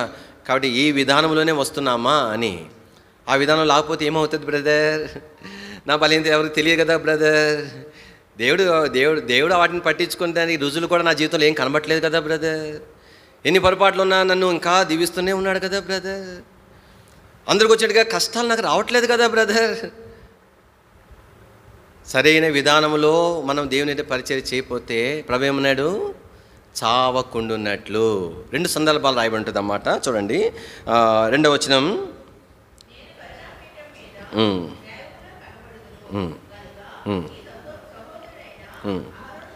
చావకుండునట్లు. తర్వాత 12వ వచనంలో చివరి మాట చదవండి అక్క. వాటిని తెచ్చి తాను చావకుండునట్లు. కాబట్టి దేవుని ఎదుట ఈ విధానంలో మనం పరిచర్య చేయకపోతే ఏమొస్తుంది? చావు వస్తుంది. అరే బాగున్నాం కదా, ఫుల్ హెల్తీగా ఉన్నాం కదా. దేవుని వాక్యంలో ఆదాముతో అన్నాడు, నువ్వు ఆ పండు తిను దినమున నిశ్చయముగా చచ్చదు అన్నాడు. మరి బతికే ఉన్నాడు కదా. అంటే ఏ మరణం అది? ఆత్మీయమైన మరణం. ఈ దినాల్లో దేవుని యొక్క మందిరంలో, దేవుని యొక్క సంఘాలలో కాబట్టి మృత్యుపరమైనటువంటి కవలికలు కనబడుతూ ఉంటున్నాయి. కాబట్టి ఎంత విచారమైన సంగతి అంటే ఆత్మీయత లేకుండా పోయింది. పరిచర్య జరుగుతూనే ఉన్నది, అయితే మరణం కనబడుతూ ఉంది ఎక్కడ కూడా. కారణం ఏమిటి అని అంటే ఇది లౌదేక సంఘ కాలం. ఇది ఏమి చూసుకొని మురిచిపోయే కాలం. ఓ అబ్బా, నేను ధనవంతుడను, ధనవృద్ధి చేస్తున్నాను, బ్రహ్మాండంగానే మేము మీటింగ్స్ కండక్ట్ చేస్తున్నాం, అన్ని గ్రాండ్ సక్సెస్గా చేయగలుగుతుంటున్నాం, చాలా డబ్బులు మేము వెచ్చించగలం, ఇంకా ఏమైనా చేయగలం. ఇది భౌతికంగా మంచిదే. అది ఆత్మీయంగా నువ్వు దౌర్భాగ్యుడవు, దరిద్రుడవు, ఏమంటారు దిగంబరివి అని ప్రభు చెప్తా వచ్చినాడు. అంటే అర్థమైందంటే ఈ చివరి దినాల్లో కారణం ఏంటి అంటే దేవుని ప్రజల మధ్యలో ఈ ఆత్మీయత లేకపోవడానికి కారణం ఏంటంటే మరణము ప్రవేశించింది. దానికి కారణం ఏంటి? ఈ చావు ఎట్లా వచ్చింది? కానీ సరైన విధానములో దేవుని యొక్క ఎదుట పరిచర్య చేయడం కొరకు సిద్ధపరచుకొనకపోవటమే. అందుకని యాజకుడి విషయమే రాయబడుతుంది. మొట్టమొదటిగా తన నిమిత్తము పాప పరిహారార్థ బలి అర్పించాలా. తర్వాత రెండవది ఏమంటున్నాడు చదవండి. లేవికాండం 16వ అధ్యాయము 11వ వచనం. అప్పుడు అహరోను పాప పరిహారార్థ బలియగు ఆ కోడెను తీసుకుని వచ్చి తన నిమిత్తమును,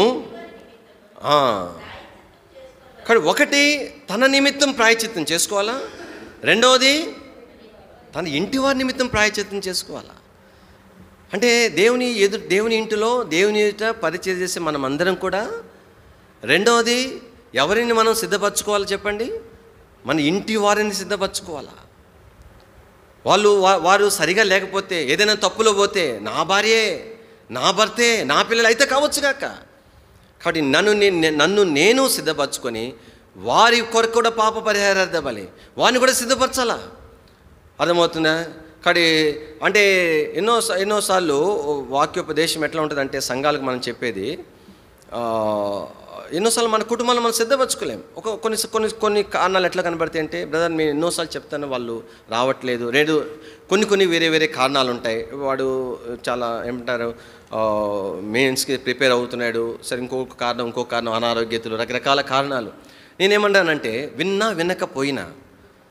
వినకపోయినా కానీ మొట్టమొదట నేను బోధించుకోవాల్సింది నాతో పాటు నా కుటుంబాన్ని సిద్ధపరచుకోవాలా, వారికి బోధించాలా, వాళ్ళకి చెప్పాలా.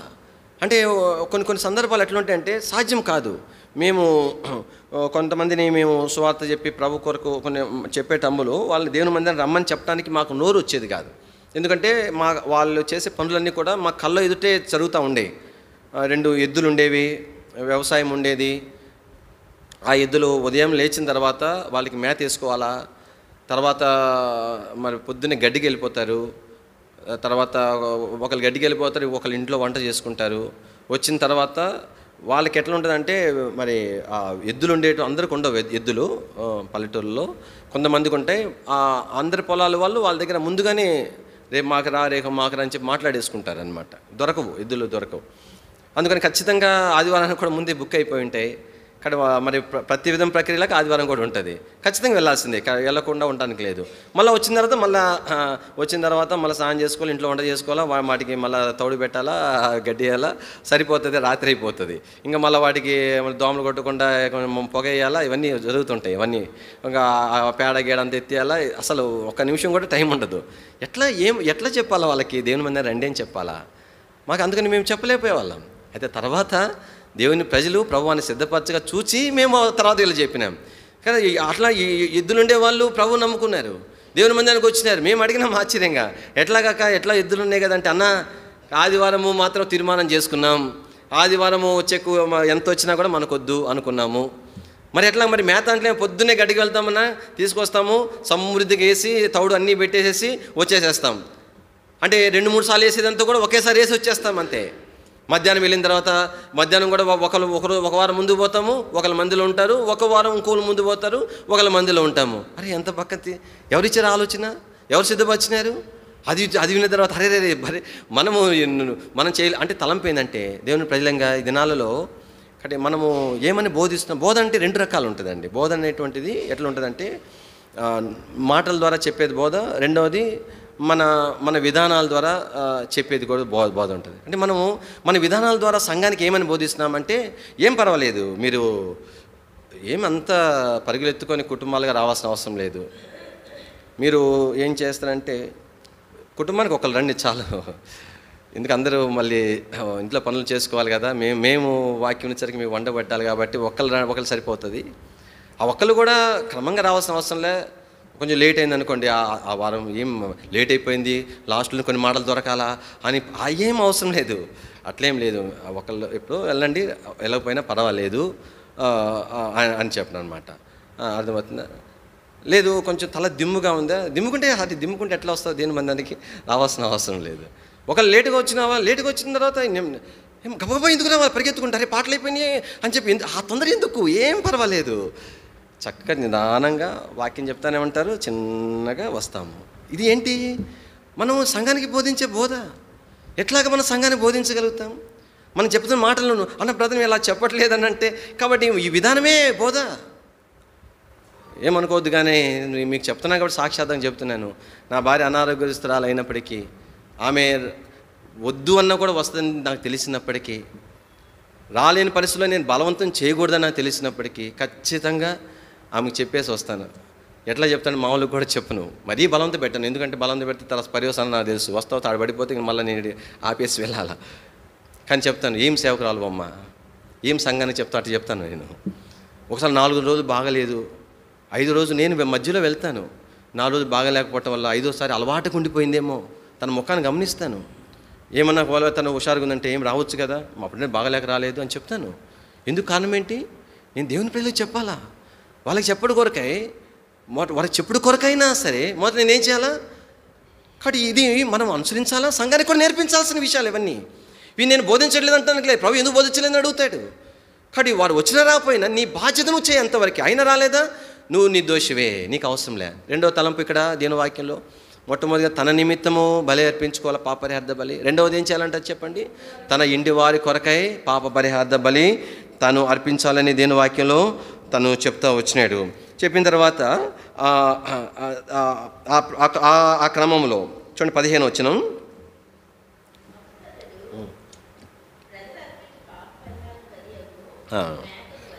కాబట్టి ఎప్పుడు మొదట తన నిమిత్తము, తన ఇంటి వారి నిమిత్తము పాప పరిహారార్థ బలిగా ఆ కోడె దూడను అర్పించిన తర్వాత అప్పుడు దేవుని ప్రజల కొరకాయి, అప్పుడు ఏదైనా మనం పరిచయం చేయగలుగుతాం, అప్పుడు ఏదైనా కొన్ని విషయాలు చెప్పగలుగుతాం. అది ఏదైతే మనం నేర్చుకున్నామో, అనుసరిస్తున్నామో, అది ఆశీర్వాదకరం అనిపించిందో, ఏది అనుసరించడం వల్ల నష్టమని మనం నిర్ధారించుకున్నామో, అప్పుడు దేవుని ప్రజలకు మనం నేర్పించగలుగుతాం. తలంపు ఏంటంటే ఇక్కడ అప్పుడు ఆ 2 మేకలు, ఒక మేకను ఏం చేయాలని చెప్పండి, పాప పరిహార్థ బలిగా మేకను ఏం చేయాలా, దాన్ని కూడా అర్పించవలసి ఉన్నది. అర్పించి ఏం చేయాలనంటే చూడండి 14వ వచనం.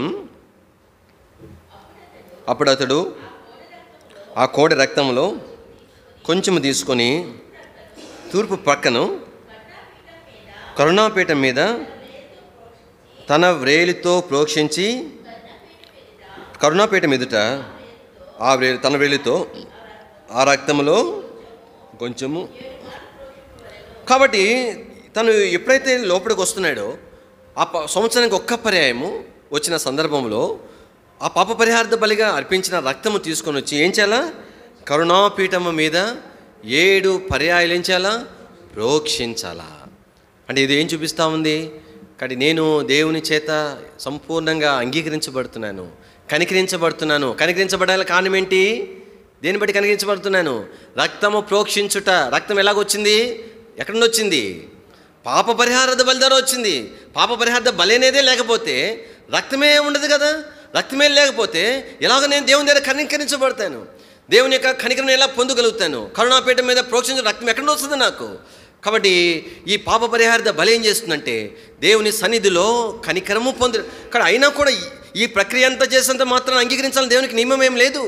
అయితే దేవుడు కనికరించి అంగీకరిస్తున్నాడు. అయ్యో నా బిడ్డ, నా కుమారుడు, కాబట్టి తను సరిచేయబడ్డాడు, కానీ తను ఒప్పుకున్నాడు, నా రక్తాన్ని కోరుకున్నాడు అని ప్రభు ఏం చేస్తుంటే కనికరిస్తూ ఉంటున్నాడు. ఈ యొక్క ఏమంటారంటే ఈ కరుణాపీఠం ప్రోక్షించిన తర్వాత ఇంకా దేని మీద ప్రోక్షించాలా, దేని ఒక వాక్యంలో మనకు జ్ఞాపం చేయబడింది. 18వ వచనం. మరియు అతడు యెహోవా సన్నిధినున్న బలిపీఠం వద్దకు పోయి దానికి ప్రాయచిత్తము చేయవలెను. కాబట్టి బలిపీఠం అనేది ఏం చూపిస్తుందంటే కానీ ప్రభువుకి అప్పగించుకునే అనుభవం చూపిస్తూ ఉంది. ప్రభువు యేసుక్రీస్తు వారు మన కొరకు క్రయధనముగా తన ప్రాణమును ఇచ్చినట్లుగా సిలువకు ఏం చేశాడైనా తాను అప్పగించుకున్నాడు. కాబట్టి అంటే ఎప్పుడు నేను దేవునికి అప్పగించుకోగలుగుతాను అని అంటే ఈ ప్రక్రియ ద్వారా. ఎప్పుడైతే పాప పరిహారార్థ బలి ఉంటుందో, ఎప్పుడైతే నేను కనికరించబడతానో, ఎందుకు కనికరించబడుతున్నాను? అప్పగించుకుంటూ కొరకే కనికరించబడుతున్నాను. అంతేగాని మళ్ళీ అదే బలహీనతలో వెళ్ళి మళ్ళా పాప పరిహారార్థ బలితో రావడం కొరకు కాదు నేను కనికరించబడింది. దేని కొరకు? ప్రభువుకి అప్పగించుకుంటూ కొరకు, ప్రభుని నూతనంగా సేవించడం కొరకు. దేని ఒక వాక్యంలో చక్కని మాట రాయబడి ఉంటుంది. కానీ ప్రజలు ఆయన యందు భయభక్తులు నిలిపినట్లుగా దేవుని యొద్ద ఏం దొరుకుతుందంటే చెప్పండి, క్షమాపణ దొరుకుతుంది. ఏం దొరుకుతుంది? చదవండి. 103వ కీర్తనలో 103వ కీర్తన, క్షమించండి 130వ కీర్తన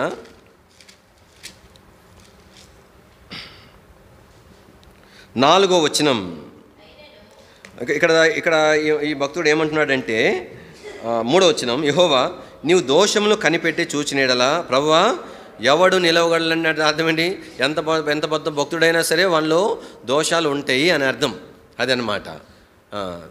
కాబట్టి మనకేంటంటే కొంతమంది భక్తులు ప్రార్థనలన్నీ కంఠోపాఠం చేసి హిజ్కియా సమకూర్చబడిన తర్వాత చేసిన ప్రార్థన, దావీదు ఎంతో దైవికంగా ఉన్నప్పుడు చేసిన ప్రార్థనలు చేసి తిట్టడం కాదు.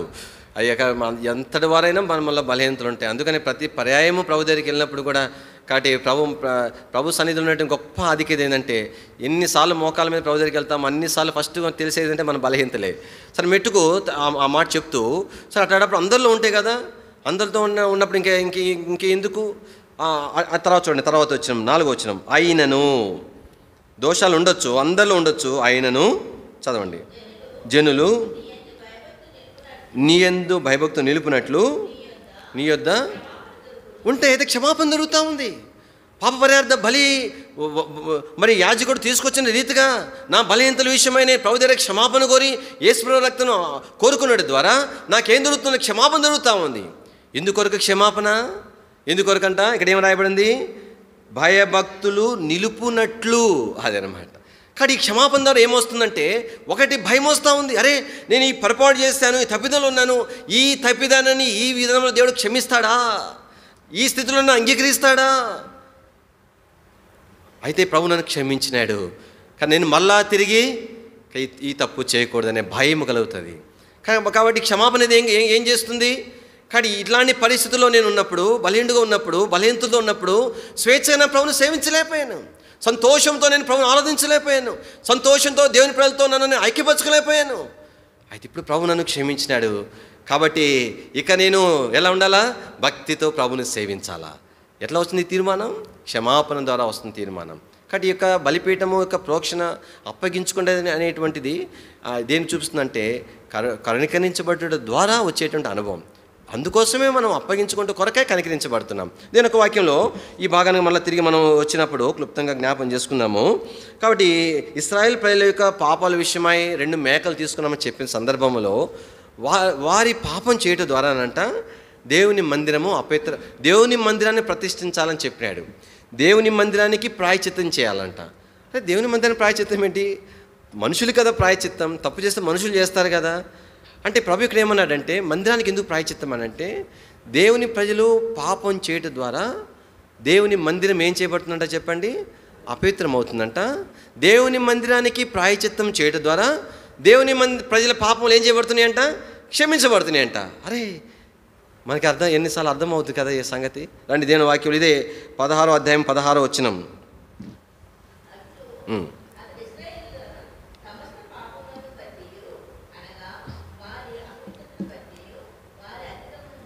అతిక్రమం బట్టి పరిశుద్ధ స్థలమునకు ప్రాయచిత్తం చేయవలెను.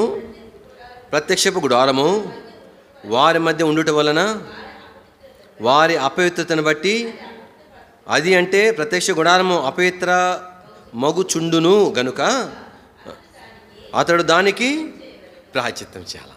చూసారా? కాబట్టి మనము తప్పుదం చేస్తే అపవిత్రత దాని యొక్క ప్రభావం ఎక్కడ ఉంటుందని చెప్పండి? దేవుని మందిరంలో ఉంటుంది. కొద్దిగానో ఎక్కువగానో, ప్రత్యక్షంగానో పరోక్షంగానో దేవుని ప్రజలు ఆత్మీయంగా నష్టపడుతున్నారంటే అర్థము నీవు నేనే. మనం సరైన విధానంలో నడుచుకోకపోవటమే కారణం. మన అపవిత్రతే, నా అపవిత్రతే, నా బుద్ధిహీనతే, నా లోబడని స్థితే దేవుని మందిరము అపవిత్రపరచబడతా ఉంది. దేవుని మందిరం అంటే దేవుని ప్రజలు అపవిత్రపరచబడుతున్నారు. దేవుని వాక్యం ప్రభు ఏమంటాడంటే దేవుని మందిరమునకు ప్రాయచిత్తం చేయటం ద్వారా ఏమవుద్దంట, దేవుని ప్రజలు క్షమించబడతారు. కానీ దేవుని మందిరం ప్రాయచిత్తం అంటే దేవుని సంఘము, కాబట్టి దేవుని యొక్క మందిరము అయి ఉంటున్నారు, వారు ప్రాయచిత్తం చేయబడాలి. అర్థం ఏంటంటే దేవుని ప్రజలు దేవుని ఇంటికి సమకూడి వచ్చినప్పుడు తమ తప్పిదాల విషయమై వారు ఒప్పించబడాలా, నూతనపరచబడాలా, సరిచేయబడాలా. ఆ యొక్క ప్రాయచిత్తం యొక్క అనుభవంలో దేవుని సన్నిధిలో ప్రతి విశ్వాసి రావాలా. అలాగ వచ్చుట అనేటువంటిది వారు దేవుని ప్రజలుగా వారి పాపములు క్షమించబడి ప్రభువు యోగ్యంగా జీవించడానికి వీలవుతుంది. వారు చేసిన పాపము దేవుని యొక్క ప్రజలు అతిక్రమించడానికి ఎలాగ కారణమవుతుందో వారికి ప్రాయచిత్తం చేపట్టం అనేటువంటిది దేవుని ప్రజలు క్షమాపణ పొంది సేవించడానికి కారణమవుతుంది. అందుకనే మన ప్రార్థన ఇదే ఉండాలా, దేవుని ప్రజలు దేవుని ఇంటిలో ఏదో మంచి మంచి బోధలు వింటామో, లేదంటే ఏం బాగా చెప్పలేదు బ్రదర్ అంటు కొరకను, అబ్బా భలే చెప్పినా అంటు కొరకు కాదు. దేవుని ఇంటిలో దేవుని ప్రజలు ప్రాయచిత్తం కలగాల. తెలుసో తెలియకో వారి ద్వారానో మరొకరి ద్వారానో నష్టపోయిన సంగతులు దేవుని సన్నిధిలో వారు ఒప్పించబడి సరిచేయబడేడు ద్వారా వారి పాపాలు క్షమించబడతాయి. ఇక్కడ దీని ఒక వాక్యం. అందుకని కింద భాగానికి వచ్చిన తర్వాత మనకి ఇక్కడ జ్ఞాపం చేయబడతా ఉంది. 2 మేకలలో మనం చూసినాం. కోడి దూడ ఏమో యాజకుడు తన కొరకు తన కుటుంబం కొరకు పాప పరిహార్థ బలిగా, తర్వాత రెండవది ఇశ్రాయేల్ ప్రజల నిమిత్తం 2 మేకలు. 2 మేకల్లో ఒక మేక పాప పరిహార్థ బలిగా దేవుని సన్నిధిలో అర్పించబడతా ఉంది. ఇంకొక మేక ఉంది పాప పరిహార్థ బలిగా, 2 మేకలు కదా, ఇంకొక మేక ఉంది. ఆ మేక ఏం చేయాలనంట దేవుని వాక్యంలో 19 వచ్చిన చూడొక మాట. 7 మార్లు తన వేలుతో రక్తం ప్రోక్షించి దాన్ని పవిత్రపరిచి ఇశ్రాయేలు అపవిత్రత పోగొట్టి దానిని పరిశుద్ధ. కాబట్టి అంటే వారి అపవిత్రత వల్ల ఇక్కడ అపవిత్రత కలుగుతుంది, ఇక్కడ ప్రాయశ్చిత్తం కలుగుట ద్వారా వారు క్షమించబడుతున్నారు, పరిశుద్ధపరచబడుతున్నారు. తర్వాత దీని వాక్యం 20 వచ్చిన చదవండి అక్క. 20 అతడు నాకును చేసి చాలించిన తర్వాత ఆ సజీవమైన, కాబట్టి ఆ మేక ఏం చేయాలంటే 21 వచ్చిన చదవండి. అప్పుడు అహరోను సజీవమైన ఆ మేక తల మీద తన 2 చేతులు ఉంచి ఇశ్రాయేలు పాపములన్నీ అనగా వారి దోషములన్నీ వారి అతిక్రమములన్నీ దాని మీద ఒప్పుకొని ఆ మేక తల మీద వాటిని మోపి తగిన మనుషుని చేత అరణ్యములోనికి దాని పంపవలెను. ఇశ్రాయేలు పాపములన్నీ దాని మీద మోపాలి. ఈ 2 మేకలు కూడా ప్రభువైన యేసుక్రీస్తు వారికి సాదృశ్యంగా ఉన్నాయి. కానీ పాప పరిహార్థంగా అర్పించబడే మేక ప్రభువైన యేసుక్రీస్తు వారు దేవుని ప్రజల దోషములన్నీ కూడా ఈ విధానంలో పరిహరించడం కొరకాయి. అది ఇప్పుడు గుర్తుపెట్టుకోనండి. మనకి ఎట్లా అంటే గుడ్డెత్తి చేలో పడినట్టు ఉంటుంది మనకంతా. మనమంతా ఏమంటామంటే యేసు ప్రభు నాకు రక్తంగా ఇచ్చినాడు, ఒప్పుకుంటుంటాను, క్షమిస్తా, అట్లా కాదు ఈ విధానం. అందుకని లేవీయుల కాండము చాలా ప్రాముఖ్యమైన గ్రంథం. ఇది చాలాసార్లు మనకు అర్థం కాదు. నేను ఎన్నో దాదాపు 30-40 సార్లు చదివినా నాకు కొంత అర్థమైంది. ఎందుకు లేవీయుల కాండం అంటే అర్థం ఏంటి? లేవీయుల ధర్మములతో కూడిన గ్రంథం ఇది. లేవీయులు అంటే దేవుని ప్రజలు, యాజకులు, రాజులైన యాజక సమూహం. మన ధర్మాలు ఈ విధానంలోనే మనం సేవించాలా. ఈ విధానంలో యేసుప్రభు రక్తం మరి మన విషయంలో కార్యం చేస్తుంది. అప్పుడు ఆయన కుమారుడైన యేసు రక్తం అనే మాటకు అర్థము ఈ గ్రంథం అన్నమాట, మూలం ఇది. అప్పుడంటే ఎప్పుడు ఈ విధానంలో ఇశ్రాయేల్ ప్రజలు. కాబట్టి ఒకటేమో ఒక మేక పాప పరిహార్థ బలిగా అర్పించబడిన తర్వాత మరొక మేక అరణ్యంలోనికి వెళ్ళిపోతూ ఉంది. అంటే అర్థం ఏంటి? అరణ్యం అంటే అర్థం ఏంటి? అంటే మనం కూడా ఒక అరణ్యం విడిచిపెట్టేస్తే మనకు చుట్టూ అంత ఇసుక అరణ్యంగా ఉంటుంది, ఏమి కనబడదు, మళ్ళీ మన స్థలాన్ని మనం చేరుకోలేము అని అనమాట. అట్లా అదే మేక అందులో. అంటే అర్థం ఏంటి? అది ఎన్నటికి కూడా రాలేదు. అంటే దేవుని యొక్క ప్రజల యొక్క పాపములు ప్రాయచిత్తం కలుగుట అంటే అర్థం ఏంటంటే, ఒకటి, కాబట్టి వారు దేవుని యొక్క సన్నిధిలో వాక్యం చేత ఆయన ఆత్మ చేత ఒప్పించబడి సరిచేయబట్టం. రెండవది, మరలా తిరిగి ఎన్నడూ చేయకుండానట్లుగా దూరపరచబడటం అనమాట. యేసు ప్రభు మన పాపాలు క్షమించిన దినాన జరిగించిన కార్యమే దేవుని ప్రజల ప్రతి బలహీనత విషయంలో జరగవలసి ఉన్నది. మనల్ని క్షమించిన ప్రభు ఏమన్నాడు? ఇంకెన్నడూ నీ అతిక్రమంలో ఏం చేయనని చెప్పినాడు, జ్ఞాపకము చేసుకుని చెప్పినాడు. తర్వాత ఇంకేమన్నాడు? తూర్పు నుండి పడమరకి ఎంత దూరమో అంత దూరం నా వీపు వెనకాల వేసేసుకున్నాను అంటే వీపు అంటే కనబడదు అనమాట, తిరిగి చూసే తప్ప కనబడదు.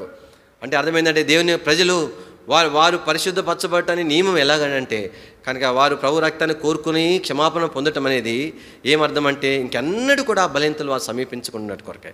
దాని యొక్క మచ్చుగా కానీ ఆనువాలు కానీ ఎన్నటెనగా కనబడకూడదు. ఇంకా మ్యాక్ ఇంకా అడ్రస్ ఉండదు, అది దాన్ని ఎవడో ఎత్తుకుపోయినా కూడా అది కనబడదు, అది ఎటో ఉంటుంది అంతే. కాబట్టి దేని యొక్క వాక్యంలో మనకి జ్ఞాపం చేయబడతా ఉంది. కాబట్టి దేని వాక్యంలో అలాగున మరి వారు చేయవలసి ఉన్నది. ఈ ప్రక్రియ చేసిన సందర్భము దాని గురించి ఏం రాయబడుతుందంటే అది మీకు నిత్యమైన కట్టడ అని చెప్పబడింది. 16వ అధ్యాయము 29వ వచనం, ఇది మీకు నిత్యమైన కట్టడ.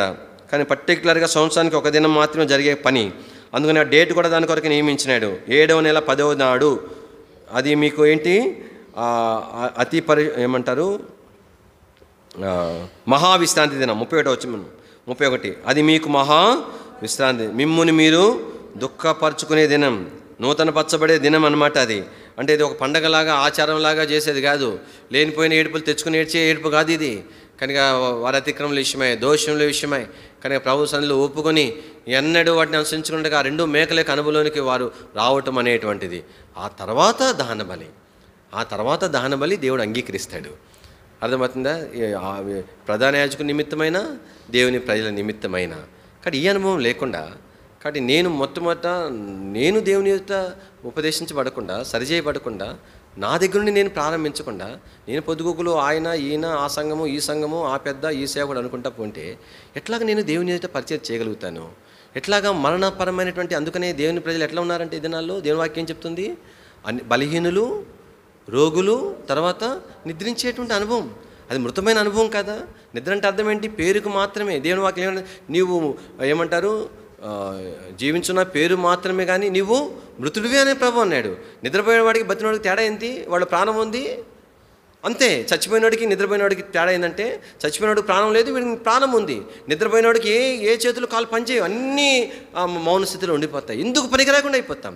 అందుకనే దేవుని వాక్యంలో ఈ యొక్క పాప పరిహార బలి యొక్క విషయం ఎలాంటిదంటే కాబట్టి ఆ బలి సంబంధించిన ఏది కూడా దేవుని చేత అంగీకరించబడదు, మొత్తం బయటికి తీసుకుపోవాల్సింది. అది యాజకునికి కొంత, మందిరానికి కొంత, అటేం చెల్లుబాటు కాదు. కానీ మన బలహీనతలు మన దేవుని మరి ఇంకొక కోణంలో ఒప్పించుకునే మార్గాలు ఏమీ లేవు. అందుకని దేవుని వాక్యంలో ఈ పాప పరిహార బలి గురించి అన్ని పాప పరిహార బలి కొరకు నియమం లాగానే దీని కొరకు కూడా నియమం చెప్పినాడు. 27వ వచనం చదవండి. 16:27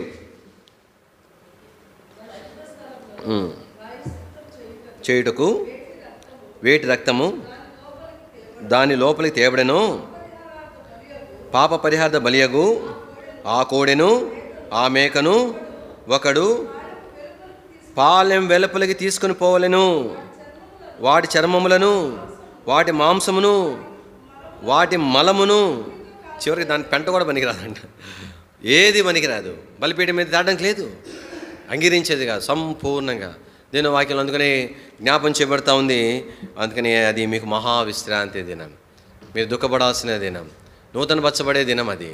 కాబట్టి దేవుని వాక్యంలో యాజకుడు సంవత్సరానికి ఒక్క పర్యాయమే ప్రధాన యాజకుడు ప్రత్యక్షడానికి వెళ్ళినాడు. కానీ ఈ దినాల్లో దేవుని పిల్లగా మనకి ఇన్ని అధికత చెప్పండి. దినానికి ఎన్నో పర్యాయాలు ఆయన ఎదురుకు వెళ్తున్నాం. ప్రార్థన కొరకు వెళ్తున్నామంటే ఎవరి ఎదురుకు వెళ్తున్నాము? ప్రభు ఎదురుకు వెళ్తున్నాము. దేవుని వాక్యం బైబిల్ తీసుకొని మనం కూర్చున్నామంటే ఎవరి ఎదుట కూర్చున్నాము? ఆయన ఎదుట కూర్చున్నాం. దేవుని మందిరంలోనికి వచ్చి ఏదైనా ఒక పని చేస్తున్నామంటే ఎవరి ఎదుటికి వచ్చి చేస్తున్నాము? ఆయన ఎదుటికి వచ్చి చేస్తున్నాం. ఎన్ని పర్యాయాలు, ప్రతి పర్యాయము మనం రావాల్సిన విధానం ఇదే. ఇలాగొస్తేనే మనము ఆత్మీయమైన చావు లేకుండా ఉంటుంది.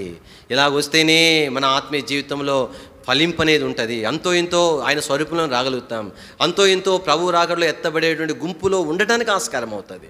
అందుకని వాక్యంలో ఈ మాట తను జ్ఞాపం చేస్తూ అందుకని సంవత్సరం ఒక పర్యాయమే ఆ మాట కొట్టి అది ప్రార్థన చేసుకుందాం. 34వ వచనం చివరి వచనం, సంవత్సరం నాకు ఒకసారి ఇశ్రాయేలు సమస్త పాపములు బట్టి వారి నిమిత్తం ప్రాయత్నం చేయుటకు ఇది మీకు నిత్యమైన కట్టడ, యెహోవా మోషేకు ఆజ్ఞాపించినట్లు. ఇది ఆజ్ఞ సుమ, ఉపదేశం కాదు. ఇష్టమైతే చేయటానికి, కష్టమైతే మానుకోవటానికి. ప్రార్థన చేసుకుందాం. ప్రభా కాబట్టి ఈ విధానంలో నీతో నేను సేవించాను సార్. సేవ చేయడం ప్రాముఖ్యం కాదు, వాక్యం చెప్పడం ప్రాముఖ్యం కాదు, పనులు చేయడం ప్రాముఖ్యం కాదు. ఈ విధానంలో మనం పరిచయం చేయాలి. నా ప్రభు ఎదుట నేను వస్తున్నాను అనే గమనంలో సిద్ధపడి రావాలి ఆయన ఎదుకు. నాకు తెలుసో తెలియక ఒక అన్నని నేను అడిగాను విశ్వాసుకున్నప్పుడు, అన్న బల్ల వర్తమానము అందరూ వింటారు, విని బల్లలో చేస్తారు కదా, ఈ సండే క్లాస్ టీచర్స్ ఏంది, వాళ్ళకి ఏంది స్పెషల్ ఏంది, వాళ్ళకి సండే క్లాస్లో బల్ల ఇస్తారు అని అంటే, ఆ బ్రదర్ ఏమన్నాడంటే, తమ్ముడు వాళ్ళు సండే క్లాస్ పరిచయం ఇచ్చారు కాబట్టి, దేవుని పిల్లలు ఏదైతే పరిచయం చేయాలి కాబట్టి, బోధించాలి కాబట్టి, వాళ్ళు ఎంతో వాక్యం లేకుండానే వాళ్ళంతటా వాళ్ళు ఒప్పించబడి పరీక్షించుకొని ఎంతో సరి చేసుకొని వస్తారు అని చెప్పినాడు. ఇప్పుడు నేను అంటాను, కాబట్టి ఒకవేళ అది వాస్తవమే, అలాగే అదే సరైన విధానం అయితే, ఇదే విధానం ప్రతి పరిచర్య విషయంలో ప్రతి ఒక్కరూ అనుసరించవలసిన వారుగా ఉన్నాం. అదనమాట.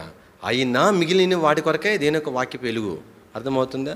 మన కళ్ళ ఎదుటినే అట్టనే పెట్టుకొని అవి తప్పని తెలిసిన, బలహీనతలని తెలిసిన, వాటి కోసం పట్టింపు లేకపోతే వాక్య వెలుగు ఏం ప్రయోజనం? వాక్య వెలుగు అంటే అర్థం ఏంటి? మనకు ఇప్పుడు మన ఇంట్లో లైట్ వేసి మరీ చూస్తాం. ఎప్పుడు చూస్తాం? మామూలుగా ఎతుకుతాము, కనబడిన వాటికి, కనబడిన స్థలాల్లో లైట్ వేసి చూస్తాం. అందుకు వాక్యపు వెలుగు. ప్రభు స్తోత్రంలో ఇది ఆజ్ఞ ఉంటున్నది. కానీ చివరి దినాల్లో ఈ విధానంలో మన ప్రభు ఎదుట మనం నిలబడి ఆయనను సేవించుదుముగాక. రండి ప్రార్థన చేస్తాం. ప్రేమ స్వరూపిన మా తండ్రి, పరిశుద్ధుని దేవా, నమ్మదిన మా ప్రభా, మీకు ఎంతో వందనములు చెల్లించుకుంటున్నాం. అహరోను యొక్క కుమారులు చనిపోయిన తర్వాత అహరోను కూడా చావుకుంటున్నట్లుగా ప్రభా తండ్రి, మీ సన్నిధికి ఎలాగ రావాలో మీరు చక్కని నియమాన్ని మాకు జ్ఞాపం చేసినందుకు స్తోత్రంలో. ఎన్నోసార్లు ఈ నియమాన్ని పక్కన పెట్టేసినాం. ఈ గ్రహింపు లేదు, ఆలోచన లేదు. కాబట్టి ప్రభా, మేము పరిచయం చేస్తున్నప్పటికీ కూడా, మీ ఇంట్లో ఆ పనులు చేస్తున్నప్పటికీ కూడా, వ్యక్తిగతంగా కుటుంబంగా ప్రార్థనలు చేస్తున్నప్పటికీ, వాక్యం చదువుతున్నప్పటికీ ప్రభా, నిచ్చిన మాతని మాలో ఇంకా మృతతుల్యమైనటువంటివి ప్రభా, నిచ్చిన మాతని కనబడుతూనే ఉన్నాయి, ఆనవాళ్ళు ఉన్నాయి.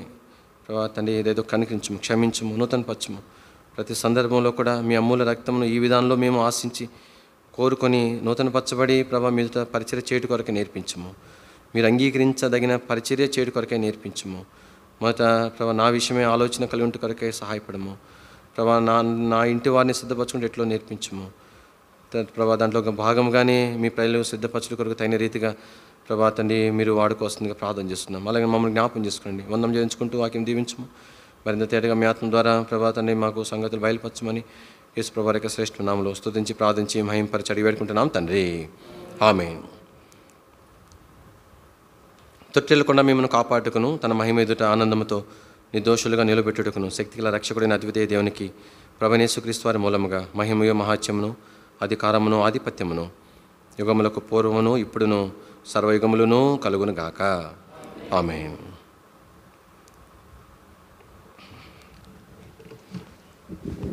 Praise lord.